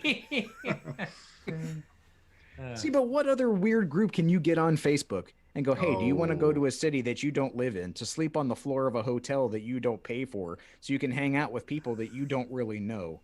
And then go, yes, please come pick me up at 1 a.m. in your car. Yeah. And afterwards you say, plenty of I had a groups. great time. Let's do it again next year. Like, That was There's fantastic. plenty of Facebook groups for that, and they're also full of large bearded men. So that's true. And They're subreddits. Yeah. on watch lists. You're on Facebook way too much, Keith. not anymore. I basically stopped. It's all auto posts now. I couldn't take it. Yeah. So, Hey, I'm Shawn, gonna- your original question 4 years ago. Yeah. How is everybody from in this theme? Where you were 4 years ago to where you are now? Either personally I'm not- or like professionally or whatever. Like whatever just comes to mind. Whatever first. floats your boat. Man, I've just done kind of a 180. I've kind of gone back to the working by myself in the garage and not really sharing. And I 100% blame my child. No, you had some cool projects come from your child. No, that was a great you're inspiration. right. You're right. No, but like 4 years ago, I wasn't a sharer. I didn't really go online much. I wasn't really connected to the broader community. Like this was just stuff I did. And then I, kind of figured out like, oh, there's other people out there who kind of give a S, and who are also doing interesting stuff. Like an authentic group of people that I like would want to be friends with. And then made those connections, but then it does start to becomes a lot of work sharing stuff. And when you have a brand new baby and then you decide to pack up your house of 15 years in the only state you've ever lived in and move across country, it just makes sharing becomes a little bit less of a priority.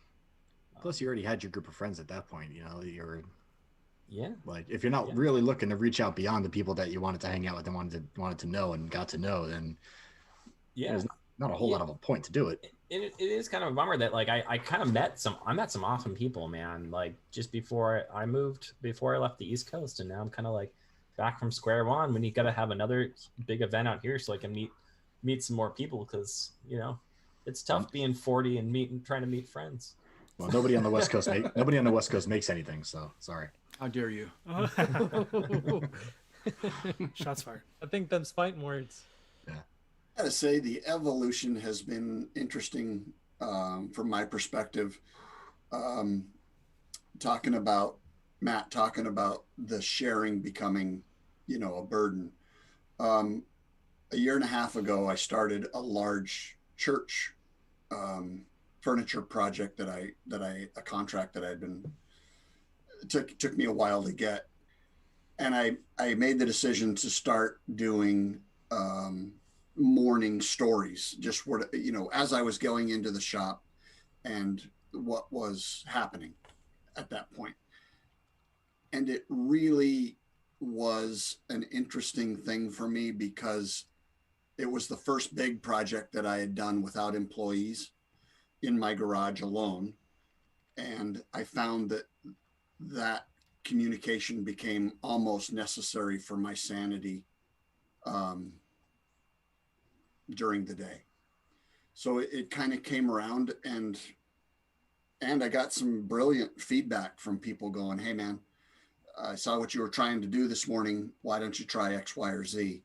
And you know, I may not have followed that specifically, but it led to other thought processes, because, you know, the simple fact of the matter is we hang out with a lot of brilliant people with different experiences and different perspectives. And that's nothing but super valuable to me. Yeah, it's super valuable to me too. I think my whole shtick, I think, has been that I'd rather just shoot Wes an email or Josh an email, you know, rather than, you know, put it on Facebook and have all the armchair warriors who don't actually like come to events or who don't really want to participate other than criticize. Yeah, there's some of that for sure. You know, it's it's weird going to events thinking that you know what you're doing, and then talking to other people and realize that you have no idea what you're doing. There's so many people that know so much more than you do, and you're like, oh man. Hey Bob, you got to head out, Get buddy. better at all this. I do. All right, man. I didn't want to just leave and be a douche. It was great seeing you, man. Thank you. Yeah, thank you guys so much. Congratulations on 200 episodes. That's a big number. Thanks, buddy. Thank you, Bobby. It's a lot of episodes, man. Yeah, it is. It's great to talk to you all, you guys. I will see you hopefully soon, as soon as they create a vaccine. Yeah. Right on. Everybody. Hey, man, take care. I All right, will guys, have a good you. night. Be cool. See you, buddy. Okay, bye. Oh, thank God he's gone. So I was gonna say, go on that guy. Bobby's got the most interesting 4-year glow up story I think out of anybody. Yeah. And, I He kinda think undersold it. besides hearing Bobby's like just shooting to the moon 4-year story, Donovan, I love your 4-year story because as being a co-host on this podcast, I never knew from month to month where your story was going to evolve, and so it was always exciting. And then like Divergent. as we as like the four of us, we would kind of like take the yoke from everybody else when we were having problems. Not that you were having problems, but I always knew that like whenever you were having trouble, we would always try to help each other. So like where your 4-year story, like run us through that Cliff Notes and what's going on. Well, my 4-year story is 4 years ago. I wasn't even part of this community. It wasn't even a thought. It wasn't even a thought in my mind to be a part of this community because I wanted to do something else with my life. I was in the filmmaking community and being a DP and trying to like work on movies and do the Hollywood stuff. So all this making stuff wasn't even in the picture until November of 2016. I decided that I just didn't want to do it anymore. It required more time than I wanted to sacrifice away from my family, because I had 2 little kids. Now I have 3 little kids. But I made the choice. It's like, okay, I want to try something new. I like, if I'm going to get out of doing something that I love doing, I want to go into doing something that I will equally love doing. And so I knew I wanted to create content because that would spurn that creative flow of, you know, making movies to making my own content. So I was like, okay, I'll become a YouTuber.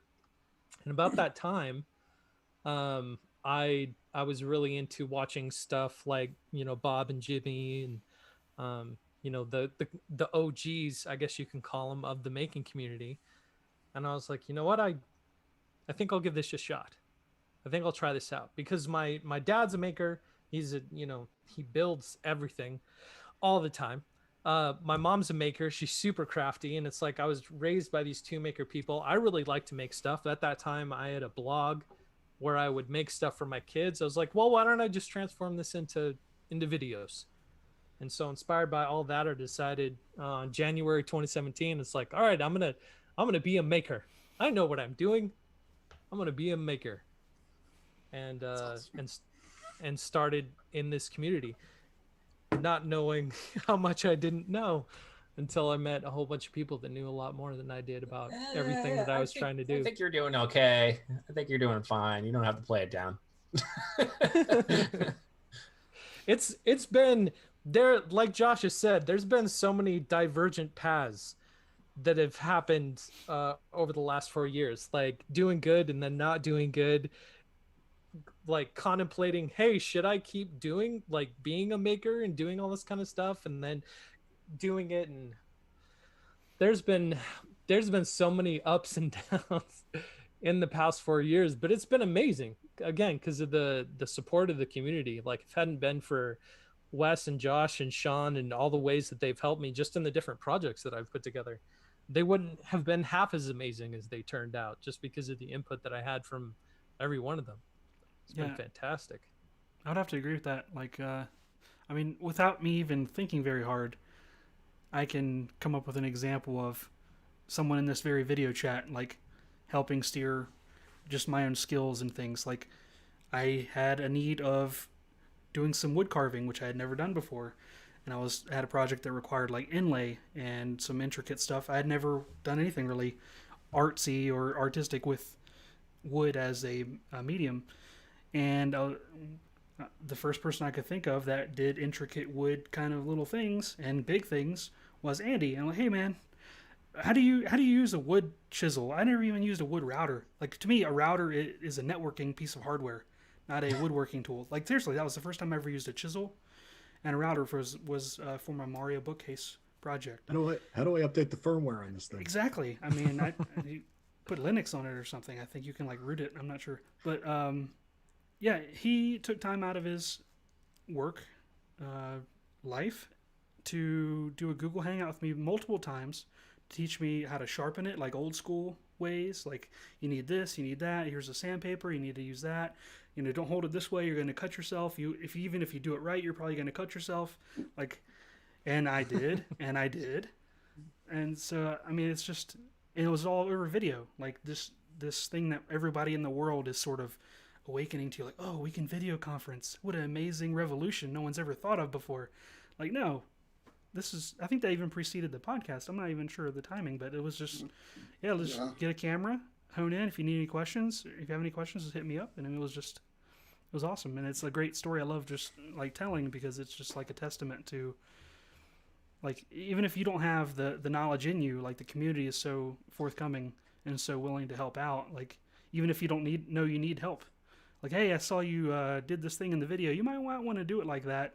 Not in a trolly way, but like, you're probably going to lose a limb or whatever, you know, or you don't want to laser cut vinyl records because you're probably going to kill somebody with the gases or whatever it is. Like, there is certainly a lot of unsolicited help. There is a lot of unsolicited help, but the stuff, like, there's a certain way, like, an approach that all the people in the community like know. Like, there's a common. We have a shorthand, a trust of each other. Yeah, that too. It's like, exactly. You know, no one's gonna just be, busting you up for no reason. Right. Well, I was just telling somebody locally here that they're asking me some question about making something. And I said, simple fact of the matter is, with my involvement in this community, if I don't know the answer, I know people who do. And I, if you think about the breadth of knowledge, let's just say represented here in this chat right now, it's crazy, that, from everything. It's, when I picked up a sewing machine for the first time a year ago, it was unbelievable the help I got from, people in the maker community that knew how to sew, and like, that just still amazes me. The irony is now we all do video hangouts a lot less. Right? It's like the thing to do. Right. We're like the hipsters, I guess. Yeah. So Don't over. ever say that. Everyone got all mad when they changed Hangouts and it just was like, I don't care about Zoom. 4 years ago, I thought I was on a track to be a full-time maker. Or at least I had the delusion that was going to be something that I was going to kind of strive for. Partially because I was not very happy with my job at the time. I have since switched the subjects that I teach, so I'm a lot happier doing those things. So I don't find the same need to try to churn out content to, try to get those numbers.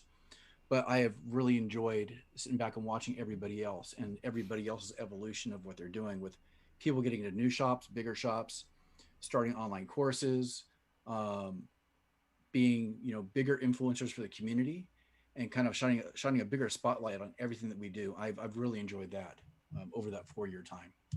It's also been interesting to me to see how the maker community is getting noticed by more mainstream corporations and TV shows. And, Both 4 good and years bad. ago, we were the weird kids in the back of art class. Yeah.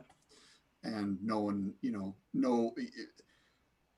I don't know. I think what was McDonald's the other day. I heard him using the tagline that involved, we're makers or something, it was some like, We should sue. wait a minute, you can't do that. I never now I talked know how about it Michael- on the show. I'm Sorry, sorry. go ahead. I was gonna say now I know how Michael Jordan felt when McDonald's started using him. Right. It's like the same. At least thing. he got paid though. Exactly the same thing. I never talked about it on the show, but the guys know. I got contacted a couple of months ago about being on a TV show, a maker TV show. And I'm like, who am I? I'm nobody. How'd you even find me? They just randomly came across my Instagram.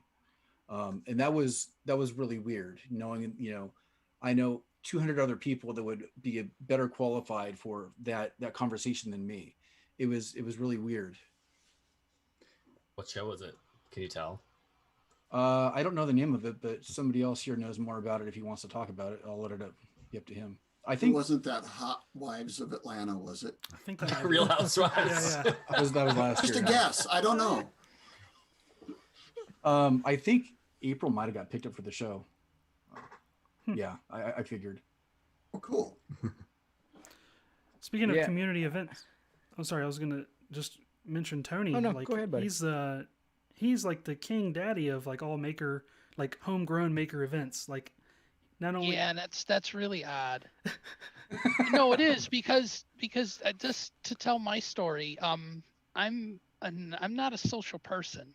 I don't go to parties. I don't stand around with other dads and talk the talk. I just don't. I usually wander off and look at how things are put together and stuff. And I think it was 2015, early 2015. I clicked on the I Like to Make Stuff group because I'm like, oh, I like Bob. I'll, see what this is about. I never joined Facebook groups, anything. And I clicked on it and No Bob. no Bob, yeah. There's these weird guys named Birkey and Lutz. And I'm like, okay. And so I posted at the time, my little, in the summertime, my little 100-foot piece of plastic that the kids would use as a slip and slide. And everybody gave me an attaboy. And that was just weird because I was used to more of I'm not a content creator, but I wasn't used to you had the YouTube trolls, the people that would, oh, why didn't you do it this way? Or why didn't you do it that way? Your And kid's it was gonna this die on community that that was thing, yeah. just, it was welcoming. And my past 4 years, I've been able to build a viable business out of tool making. And just that's done. I've done very well with that. But I started this ridiculous piece of plastic on the side hill of by our house. Got longer and longer, and then the it house used or to the be- plastic. Yeah, The hill. The hill. Oh, the hill got Yeah. longer. hill. Interesting. Sorry. Tectonic plates. the plastic on the hill. So now it's about.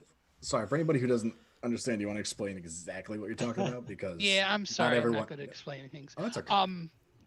So we have a slip and slide, and it's just basically a long piece of plastic with strategically placed homemade PVC sprinklers, and it gets grown men to act like 8-year-olds, and Keith can Breaks attest to a few that. ribs, huh? Yeah, I hurt myself very badly.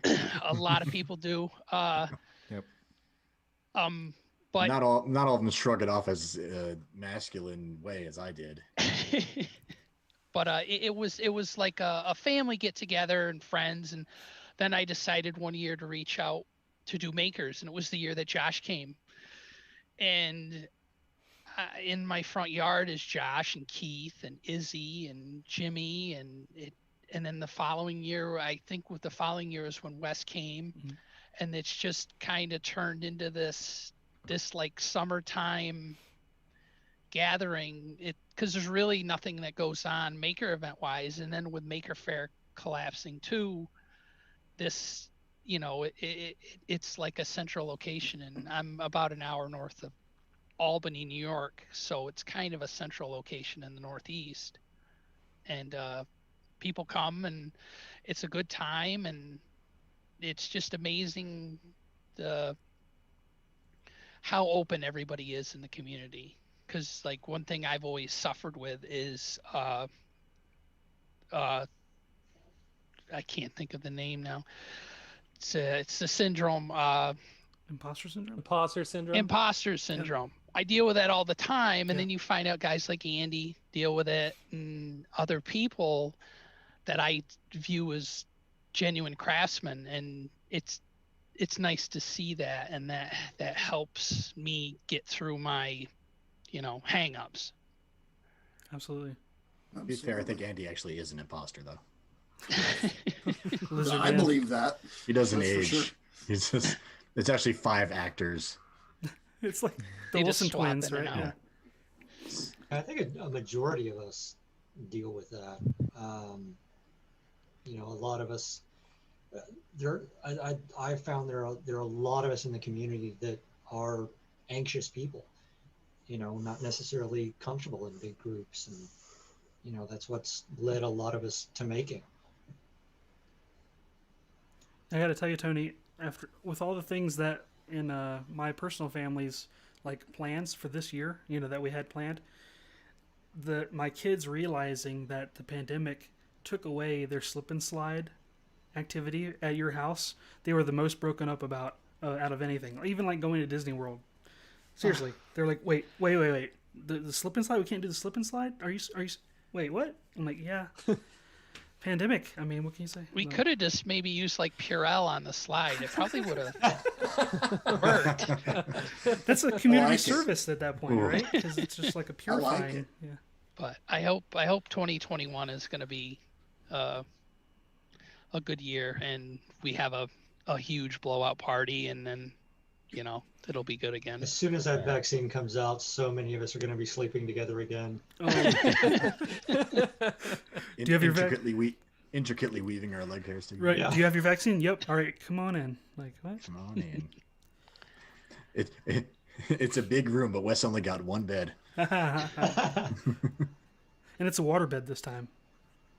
Oh man. It's filled with Purell. Nobody's getting any sleep. Oh man, 4 years.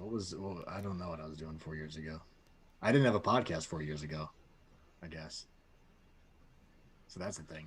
Well, I got divorced. That's another thing. That's not your guys' fault. Or is it? Yeah, I mean, I was on the show, and then I had a wife, and then I didn't afterwards. Yeah, I don't think not a lot has changed for me. I think I've just decided to kind of do like a mini shift in direction with the content and stuff that I'm making in general. I've tried to tap more over the last couple of years into the artist that I grew up as, and the kid that I was, the kid artist that I was before I decided to do professional things. I kind of lost touch with that, so I just decided to make weirder and weirder stuff, whatever pops into my head.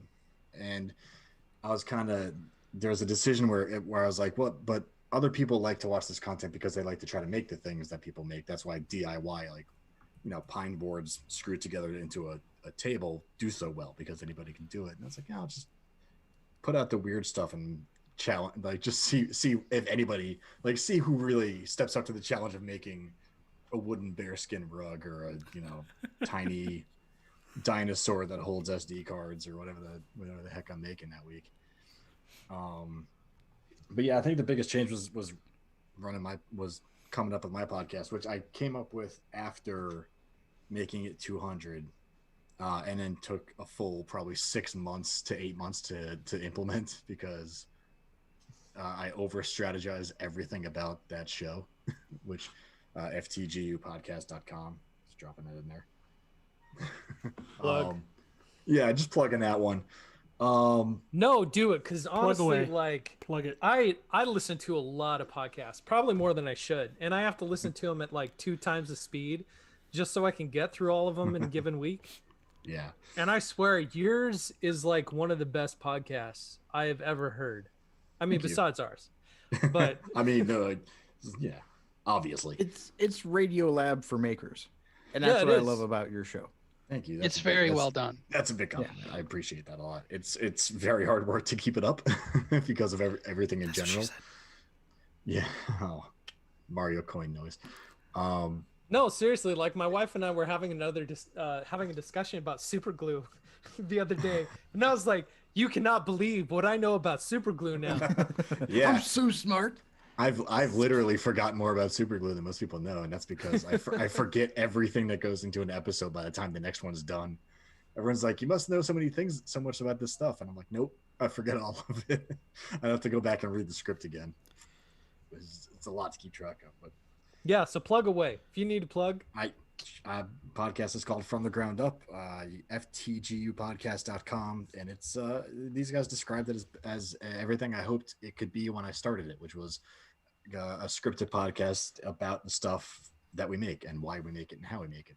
So I think it was kind of like a missing piece of all the maker podcasts too that nobody quite hit. So I think it was that's what I was aiming for. I was going for we had all sorts of different podcasts. We had the interview podcast, we had the Talking Heads podcast and Maker Friends and all this kind of stuff, and we were just missing that kind of 99% Invisible-esque big Radio Lab kind of thing that was specifically about stuff that we want to hear about. Yeah.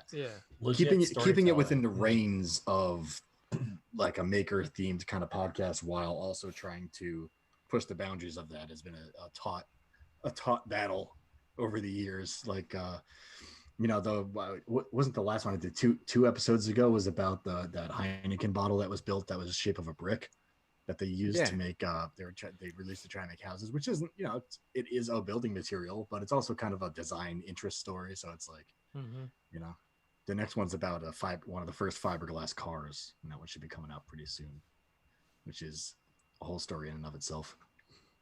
It's stuff that I didn't know that I was interested in. I found my content shift is stuff that just tries to make me better or make me smarter. And that is a show that I don't know what in the world you're going to talk about. And I had no idea that I would be interested in some radio antenna in New York or New Jersey. Yeah, that episode was crazy. And I was I remember listening to that. I'm like, oh, this is interesting. And I flew out of LaGuardia and I saw it. Yeah. As I was listening to that podcast, and I was like, I'm having a stinking moment here that I'm not going to forget, but I don't know how I got here in the first place. This is interesting. And I didn't know that I cared. Which is weird because that whole episode is about a memory that I can never get out of my head. And it ended up putting me in a place with the podcast that I never thought I'd be in, which was my own childhood in terms of talking about FM radio and that antenna.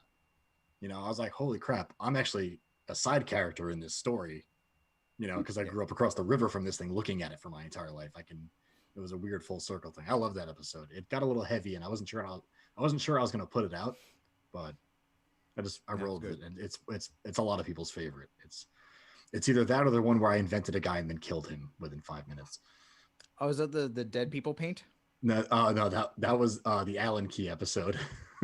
I actually wrote a scripted. I invented an immigrant family who lived in Connecticut and killed the patriarch of the family. Oh yeah, I remember because it was an episode machinery. It was an episode about safety basically, and modifying machinery to not murder people.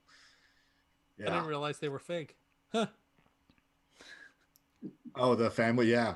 Well, I did a lot of research into what they would be like, and stories about people like that, but there wasn't any good enough specific story there wasn't enough documentations about specific people in that situation because they were working poor immigrants. There, it was mostly people just kind of musing about them, not a lot of firsthand accounts. But the factory was real. What they made was real.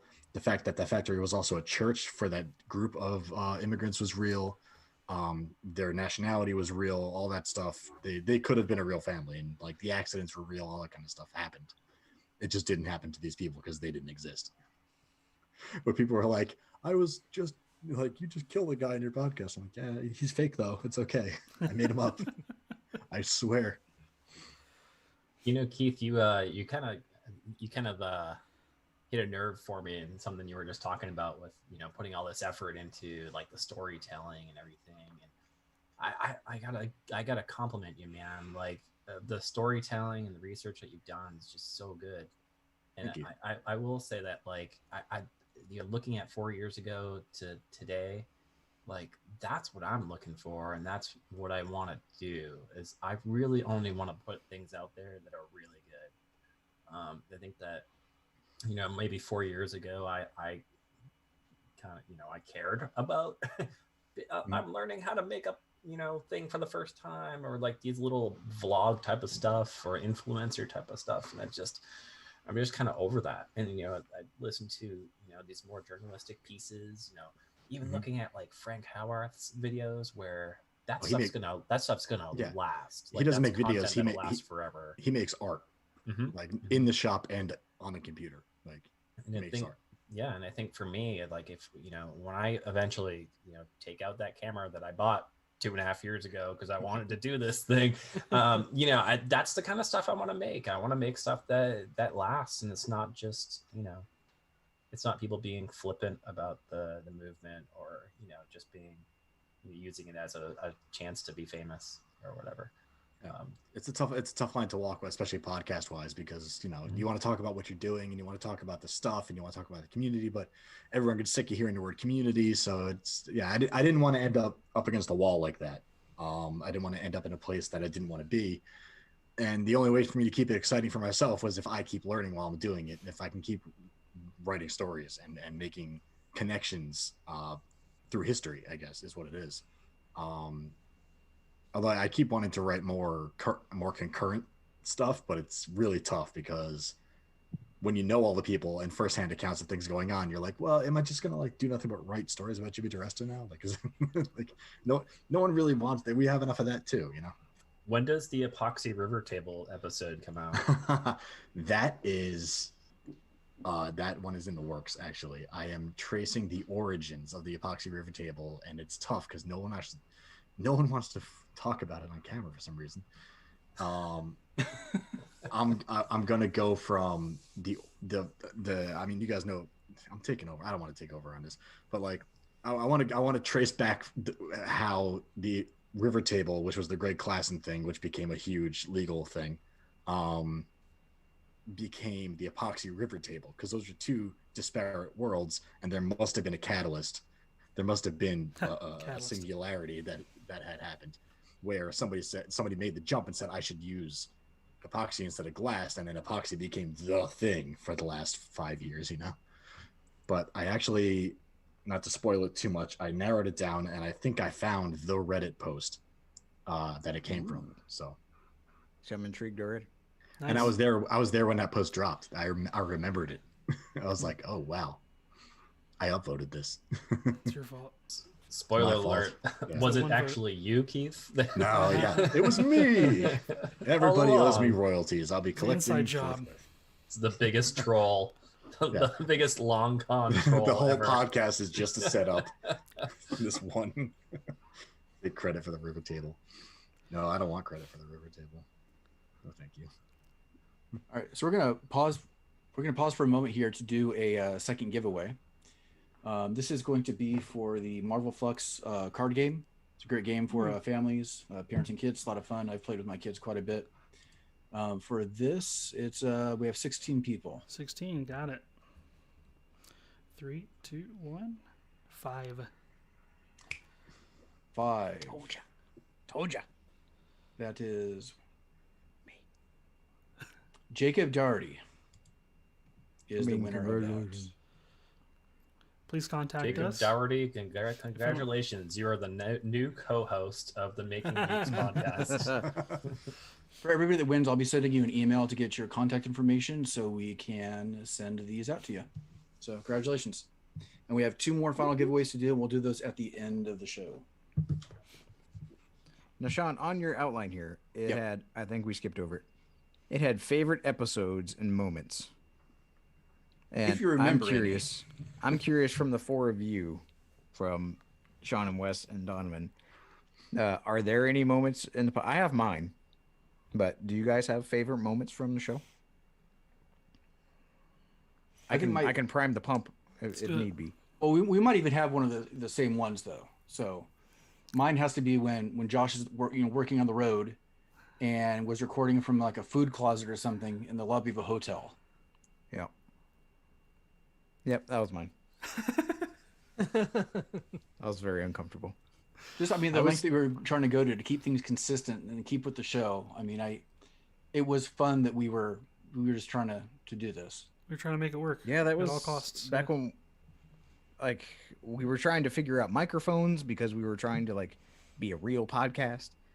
So I had my microphone and I had to go to Seattle or something for work when I worked with Lockheed. And the hotel that I was in had Wi-Fi, but it was absolutely terrible.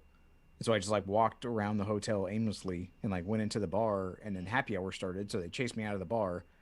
And the best Wi-Fi that the hotel had was in the little like sundries closet kind of thing, like next to the little travel shampoos and the M&Ms. The good word, sundries. Yeah, and I like sat on the floor next to the check-in thing. And a lady every once in a while just kept like poking her head around the corner, and I was like, ah. And then these people came in like looking for stuff, and they just like looked at me sitting on the floor, like, what? What are you your crap and go? Yeah, like get off my case, told his face like I'm recording a podcast. That's ruining the my future. art. Yeah, that was extremely awkward, but it was good. We had a decent episode. I remembered. I mean, the internet was fine, right there.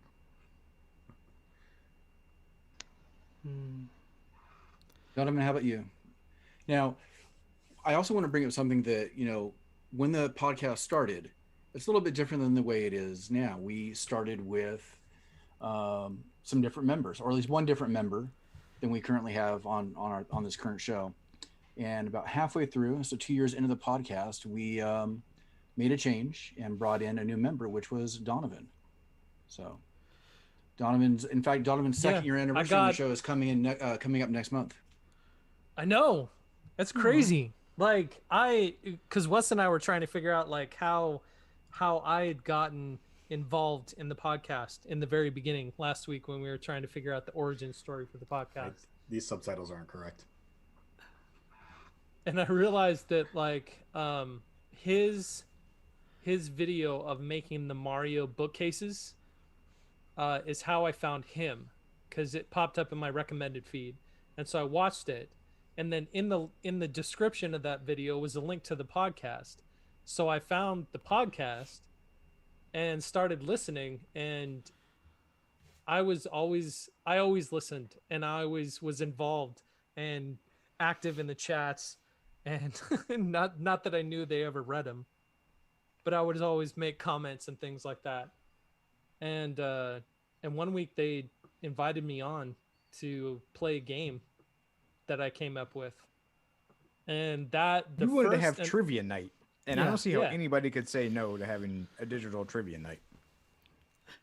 Yeah, that was probably my favorite. That's probably been my favorite, just because it was the start. It was the antithesis of my, I guess, relationship with the podcast. Was this little stupid geek trivia game that I came up with, and I'm like, hey, you guys want to play? And I'm like, yeah. Would you like to play a game? And then that went so well, we did it again, and I guess that went so well that Josh texted me one day, and he's like, hey, Wes is going to talk to you. I was like, okay. It's like a mafia. But then Wes never talked to me, so I texted Wes. I'm like, Josh says you're supposed to talk to me. He's like, oh yeah. Do you want to be part of the podcast? And I think right as I was talking to Wes, I don't know how he knew, but Josh was like, "Hey, congrats, man! Welcome to the team." He didn't even say yes. Welcome to the team. But you're also forgetting the part where Josh had told you, "Oh yeah, Sally's going to call you That's to right. get all your info, your tax information." I totally forgot about that. Yeah. I totally forgot because Wes was at my house. Like we had a whole That's admin right. team or That's something. right. Yep. We were sitting around my table. Yep. And we were talking about it. And I was like, oh, I should tell him that our HR person is going to contact him for tax purposes. She never did she? Get his information. No, she never did. She sucked. We fired her. He's behind on his taxes now. She's garbage. Yeah. Forgot about that. That's funny. I was so taken back because all I was at that time, I was just a guy in the chat, in the live every week who never won a sticker when they had a trivia. And is totally not bitter about it at all. No. The stickers I were still a have lie. not gotten a sticker, by the way. So they had a trivia night and they were giving out stickers to everyone that got a question right. And by the end of the episode, they're like, well, I think everybody won. And I'm sitting here in the comments, well, not everybody. And Wes messaged me. I think that moment may be where Wes took enough pity on me to start talking to me. And that's how it evolved into what we have now. And I shredded your sticker on the spot. But I still have not gotten that sticker. Slowly ripped it up with an angry face.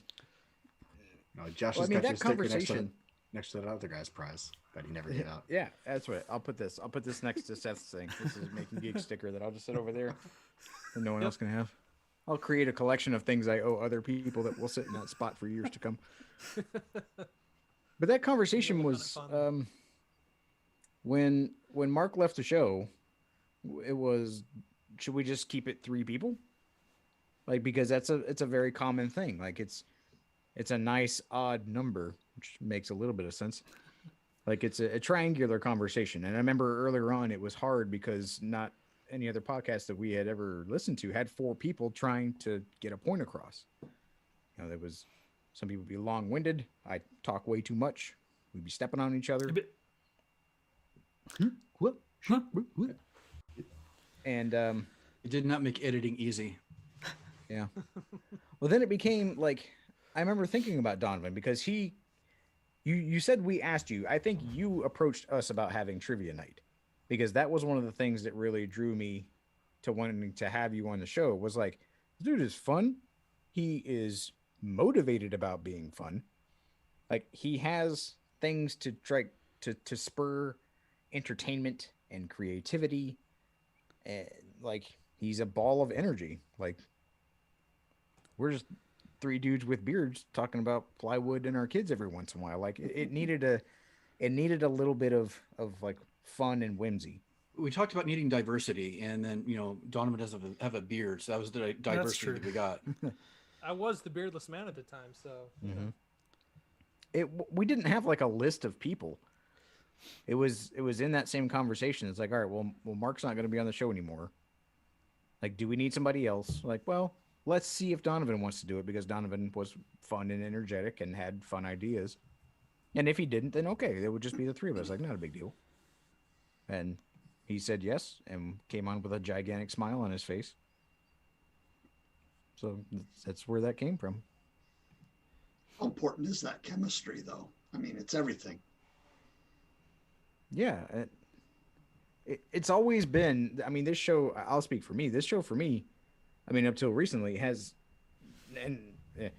always been the Zoom call, or not the Zoom call, the Skype meetings like we were talking about earlier, like of everybody in the community, but it just happened to be the 4 of us. So it was always like, well, I got to go hang out with my friends for a little while. And before we start recording was usually the most fun and silly and like open. And then we'd start recording and we would have our conversation. But like that moment before we actually hit record was the good stuff, to the point where Wes would start recording or somebody would start recording and like not tell anybody else just because we would miss like the nuggets before. It was a sweet reprieve for me every week to be able to like talk about stuff that was hard, difficult dad stuff that maybe one of you other guys had experience with, crazy work stuff. Like if I was excited, I had my 3 other friends every week to come hang out with and share that information with. or hint at, but never tell us what was going. There's something exciting going on. I can't tell you guys what it is, but trust me, it's big. I remember that. I remember the conversation of you before, while you were in discussion of coming on full time at ILiketoMakeStuff. It's like, what is? He's excited about something. It's gonna be something big. And then He's you not homeless anymore. Yeah. But you would always hint at stuff, but you would never tell us. He's moving from a trailer into a van. Great. Yeah. Down by the river. Dope van. But I mean, There's even a lot that transition was, it was a conversation obviously between Bob and I and my wife and I, but like, it was a conversation between the four of us. Like, I needed your feedback. I needed a huge decision point came from a conversation I had with Wes. Everything loops back to Wes. But I am now working at ILiketoMakeStuff in my dream job doing silly things. And that all hinged on a yes or no decision. And that decision was based on a lot of information, or it was rooted in Wes Swain's advice. I'll put it in that. I don't know if I've ever told you that. I don't think so. Yeah. It's nice. Because at that time, there was a lot of weird irons in the fire. And this was one of them. And it was like, well, I can work with a kind of friend, internet acquaintance / friend, or I could go get like a real job with these other companies, or I could work with this other internet acquaintance. Or wait for like the maker spaces or whatever to call you back too, right? Like, because there was some, then you have some sort of other applications. I wanted to do my own thing. Yeah. And in the meantime, these were going to be the things. Yep. And then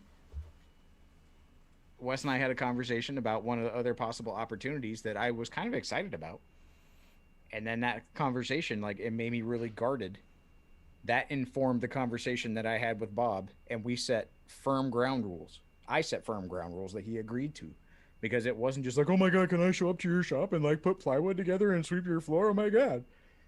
It was, I'm not doing any of this unless we can agree to these ground rules for the sake of both of our sanity, for the sake of a working relationship, and that confidence and that ability to bring that to the table, which we both agreed on, which started this whole thing, was from a conversation that Wes and I had. Number one, I get paid in Reese's Pieces. I want a chair. I can spin really fast. I finally got a desk that was not like as high as my shoulder blades. That was fun. Should have put that in your contract. Would have gotten it right away. Bob's over there like wringing his hands, like he asked for everything but an appropriately sized desk. This is awesome.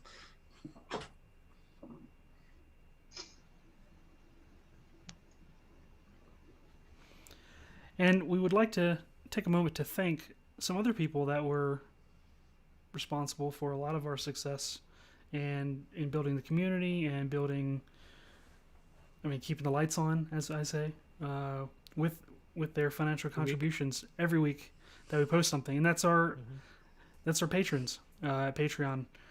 They honestly kept things going. Like when Donovan joined the podcast, for example, he needed some audio hardware. We were able to use direct funding from that to get him up to speed and everything. It's helped us do maker fairs and do other things that we definitely couldn't have done without all of our top patrons and all of our patrons in general. I just want to thank every one of them. That motivation that there were people that not only listened, but people that wanted to like give financially to support what we were doing was always like flabbergasting to me. Like, it was so motivating and so inspiring that people cared about this little thing that we were doing, and that we got to be not only just like a part of their life, but like they'd pay us to do it like that. That was insane to me, and I'll forever be grateful for those people.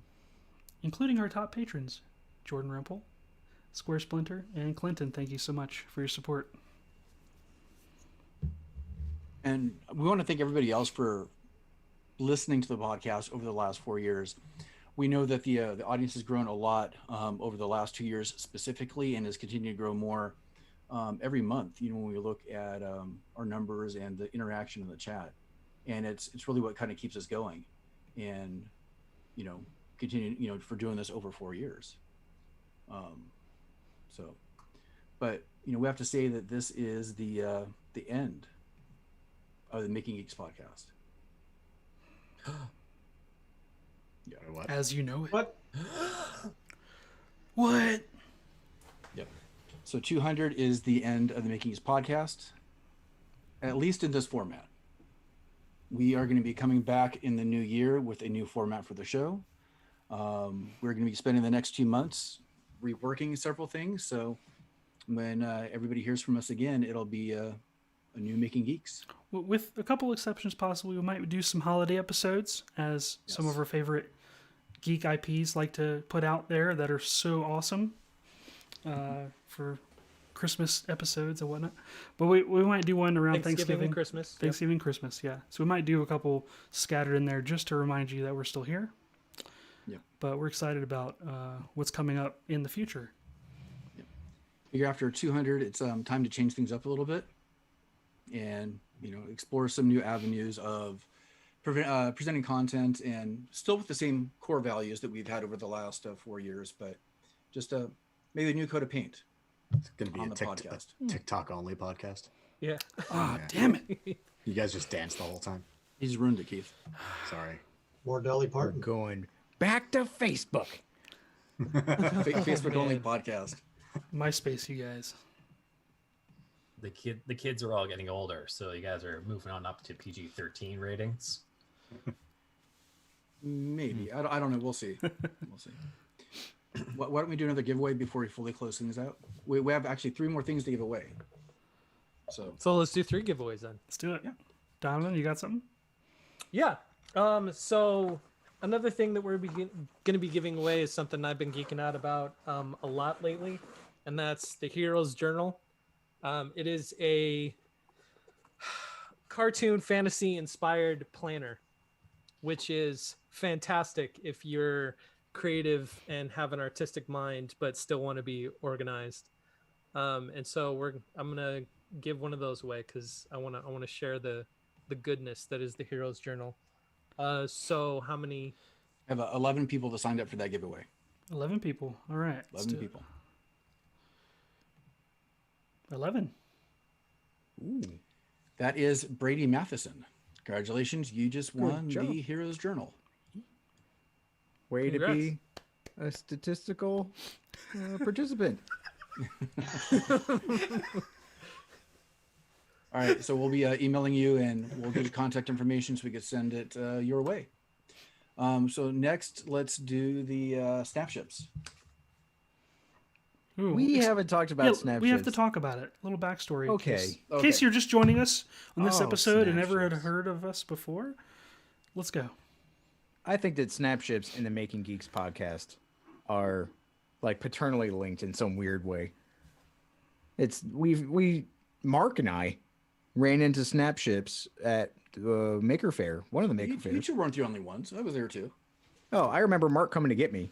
Oh, That's true. And yeah, we were in the main hall and we just hung out and played with these like snap together 3D printed little spaceship dealies. And I was talking to the guy because we did a video. I was doing a video with ILiketoMakeStuff at one of them. And the guys had worked on one of the Tony Hawk games.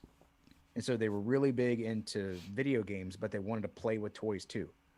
So they came up with this like modular, interchangeable spaceship thing. And it was super cool.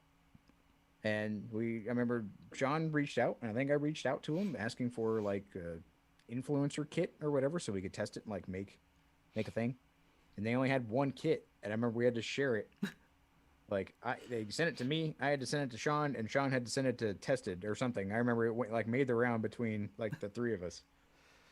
And Bob and I played with them on the first No Instructions podcast. That was the very first one that we did with those. And then they didn't hear from them for like the longest time. And so I would email them every once in a while. I'm like, yo, what's up with these things? Because I stole one and I have one of the originals that I took. I still have one. My collection of things that people are never going to get back from me. You didn't hear from them because they couldn't figure out, like, they had to do the books, and it just like was the crashed their whole key. system. Yeah. Thanks a lot. This was the master block. But And it was like, oh, things are moving, things are coming along. They talked about getting like IP deals and whatever, and so then I don't remember, something else came out. I had seen from the New York Toy Fair. I was watching some YouTube video and I saw them featured in a New York Toy Fair video, and I wrote them back. I'm like, yo, I saw the thing, and they're like, it's crazy, it's super great, it's going to be in stores. And so they sent me an email the day that it was live, and I bought all the sets. And so outside of the secret room right now, my kids have them all over the floor. We got Bob's kids into them, give them as birthday presents. So like, it's so satisfying to see, like, in the maker world, I talk about like someone who is just like in the fold, right? It's, you're a piece of tapioca in the pudding, and now they're like a toy dealer with like Target exclusives and stuff like that. That's bonkers. More than that. Yeah, and they contacted me to do a video for them too after their launch. Didn't you say something, Shawn, about like how they have like cartoons and stuff now? Yeah, Like, there's a whole cartoon. Yeah, there's series and stuff. There's a lot Bananas. going into this brand right now. Wow. Yeah.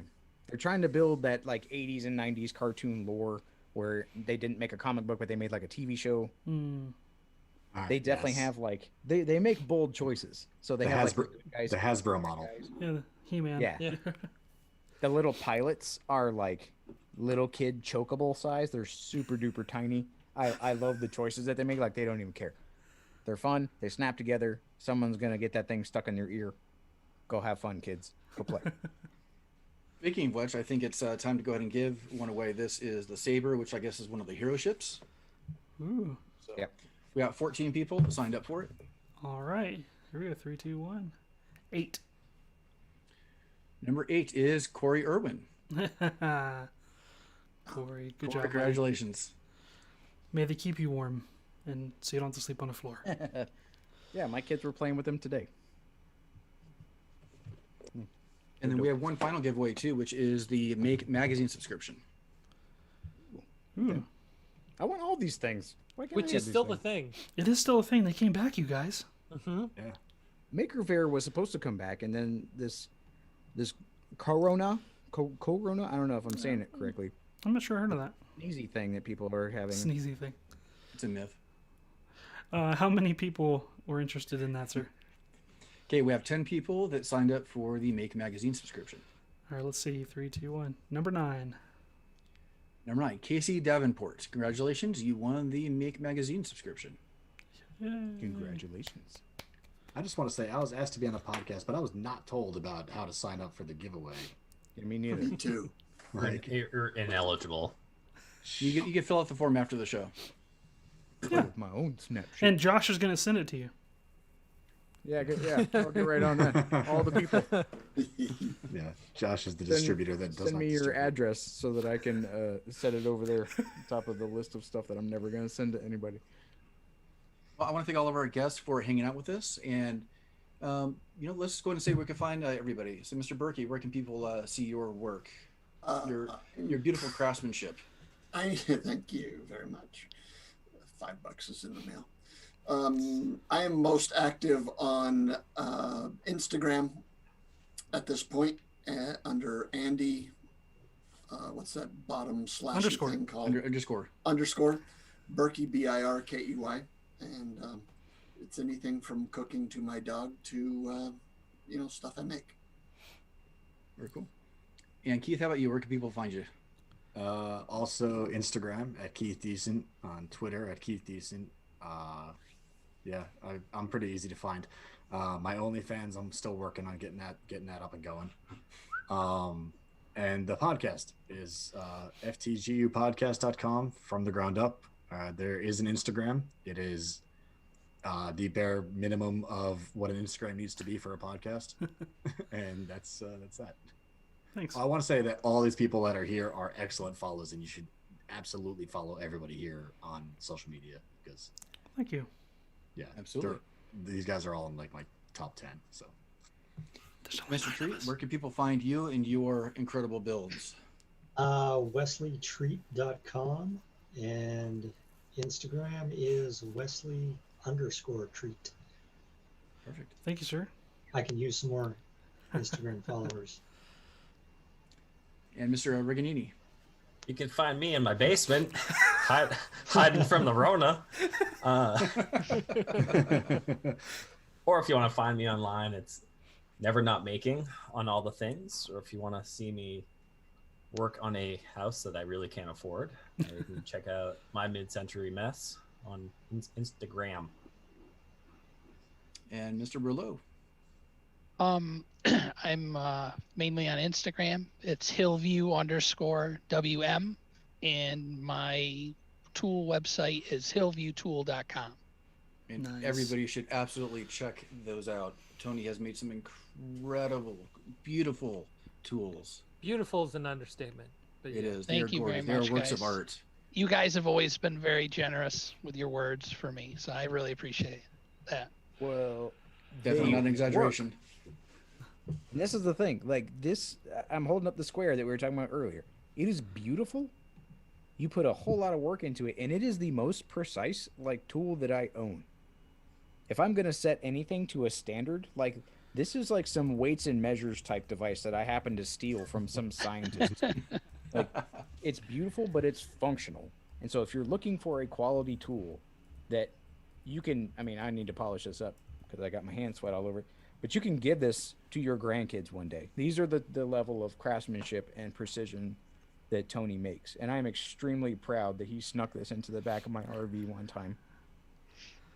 It's not a I euphemism. think heirloom should definitely go in the front of any description of the tools that Tony makes. Indeed. Thank you. Yeah, I'm just waiting for the years to go by so I can sell mine on eBay. I'll be honest. I'm just keeping them. It's your retirement gentlemen? package, right? One So, day yeah, I'll it's have my retirement grease. I want to thank the people on our live chat. They were out there keeping the conversation going during this awesome episode. Thanks It's hard each to and keep every up. one of you. There's a lot going on in It's there. the fast. I have to turn on slow motion or something just to keep up with it. It's crazy. Thank you guys and girls for participating. It's been awesome. Donovan? Everything that I do, you can find at Once Upon a Workbench. Mostly on Instagram, on TikTok, and my website, YouTube channel, everywhere. Once Upon a Workbench. You can find my stuff on all the socials at Geekbuilders. Josh? I'm everywhere. Well, I'm not everywhere, actually. That's the opposite of everywhere. It's I've in our deleted hearts. all but Instagram. And that's what counts. Check out Josh_MakeStuff. And I like to make stuff where I work with this other guy. And I'm going to be doing more on that there channel. I heard it's going So places. cool. Yeah, good As job. you should. I don't know. A lot of people Hi. seem to care about it, I suppose. Hi, I'm Josh, and I like to make stuff in the future. I actually said that He did. recently. You didn't get sued? It was appropriate this time. It was licensed. So there, I'll let a little thing go since Donovan says I can never tell people. Bob and I did a head-to-head build challenge, and it'll be out a couple weeks from now. Ooh. Nice. It was pretty fun. So long as you didn't beat him, it'll be out. I think that may be the thumbnail. It's like, oh man, I Anthony deleted the whole Yeah. video. Would you believe it? So weird. Anthony wanted to do a thumbnail where it looked like I was hitting him with this board. So I don't know how that's going to turn out. Oh boy. You could do a Rock'em Sock'em Robots style. With The walnut old timey fists. fisticuffs Yeah. square up, yeah. So Josh_MakeStuff, and then just look at I like to make stuff so I can continue to have a job. Please, thank you. And you can find all of my stuff at Geeksmithing, all the internet social media platforms that are relevant now, and even some that aren't so relevant. You can probably find me. And I for get- anything. I get the notification that you're Twitch streaming Yeah, and Twitch, Like- yeah. the second that you log off. That's unfortunate. It is. I'm like, ooh, Wes is there, and then you're done. I'm like, That sounds like Twitch. Yeah, it's Everything. pretty good. And for the podcast, you can go to our webpage, makinggeeks.com, and check out all of our past episodes and all of our past guests. And you can listen to the episodes right there in the browser. And that website is also getting a refit, so if it's not working 100% sometimes, that's why we're kind It's a of work in progress. everything's right now. getting Please new be paint. patient. Everything. Yes. Yep. It's your under construction digging guide GIF, right? Yeah, from the 90s. Oh yes, we Yeah. need that. We need that. Thank you everybody for being here. This has been an awesome episode 200. Couldn't have done it without you. And Good fun. It's Good. great to see everybody. Congratulations, guys. Congratulations. Yeah, Well congrats, deserved. guys. All Keep of going. us to all of you. Josh. Fantastic week. Josh, come on. Josh should have been the one. Oh man, He missed his cue. He did. See you guys. I'm smiling. I'm so happy that this happened today. Thank you guys. Absolutely. This was a magical time. And we are logging off. All right. Thank you guys. Well, Yeah. Boom. Thanks for having me, Thank guys.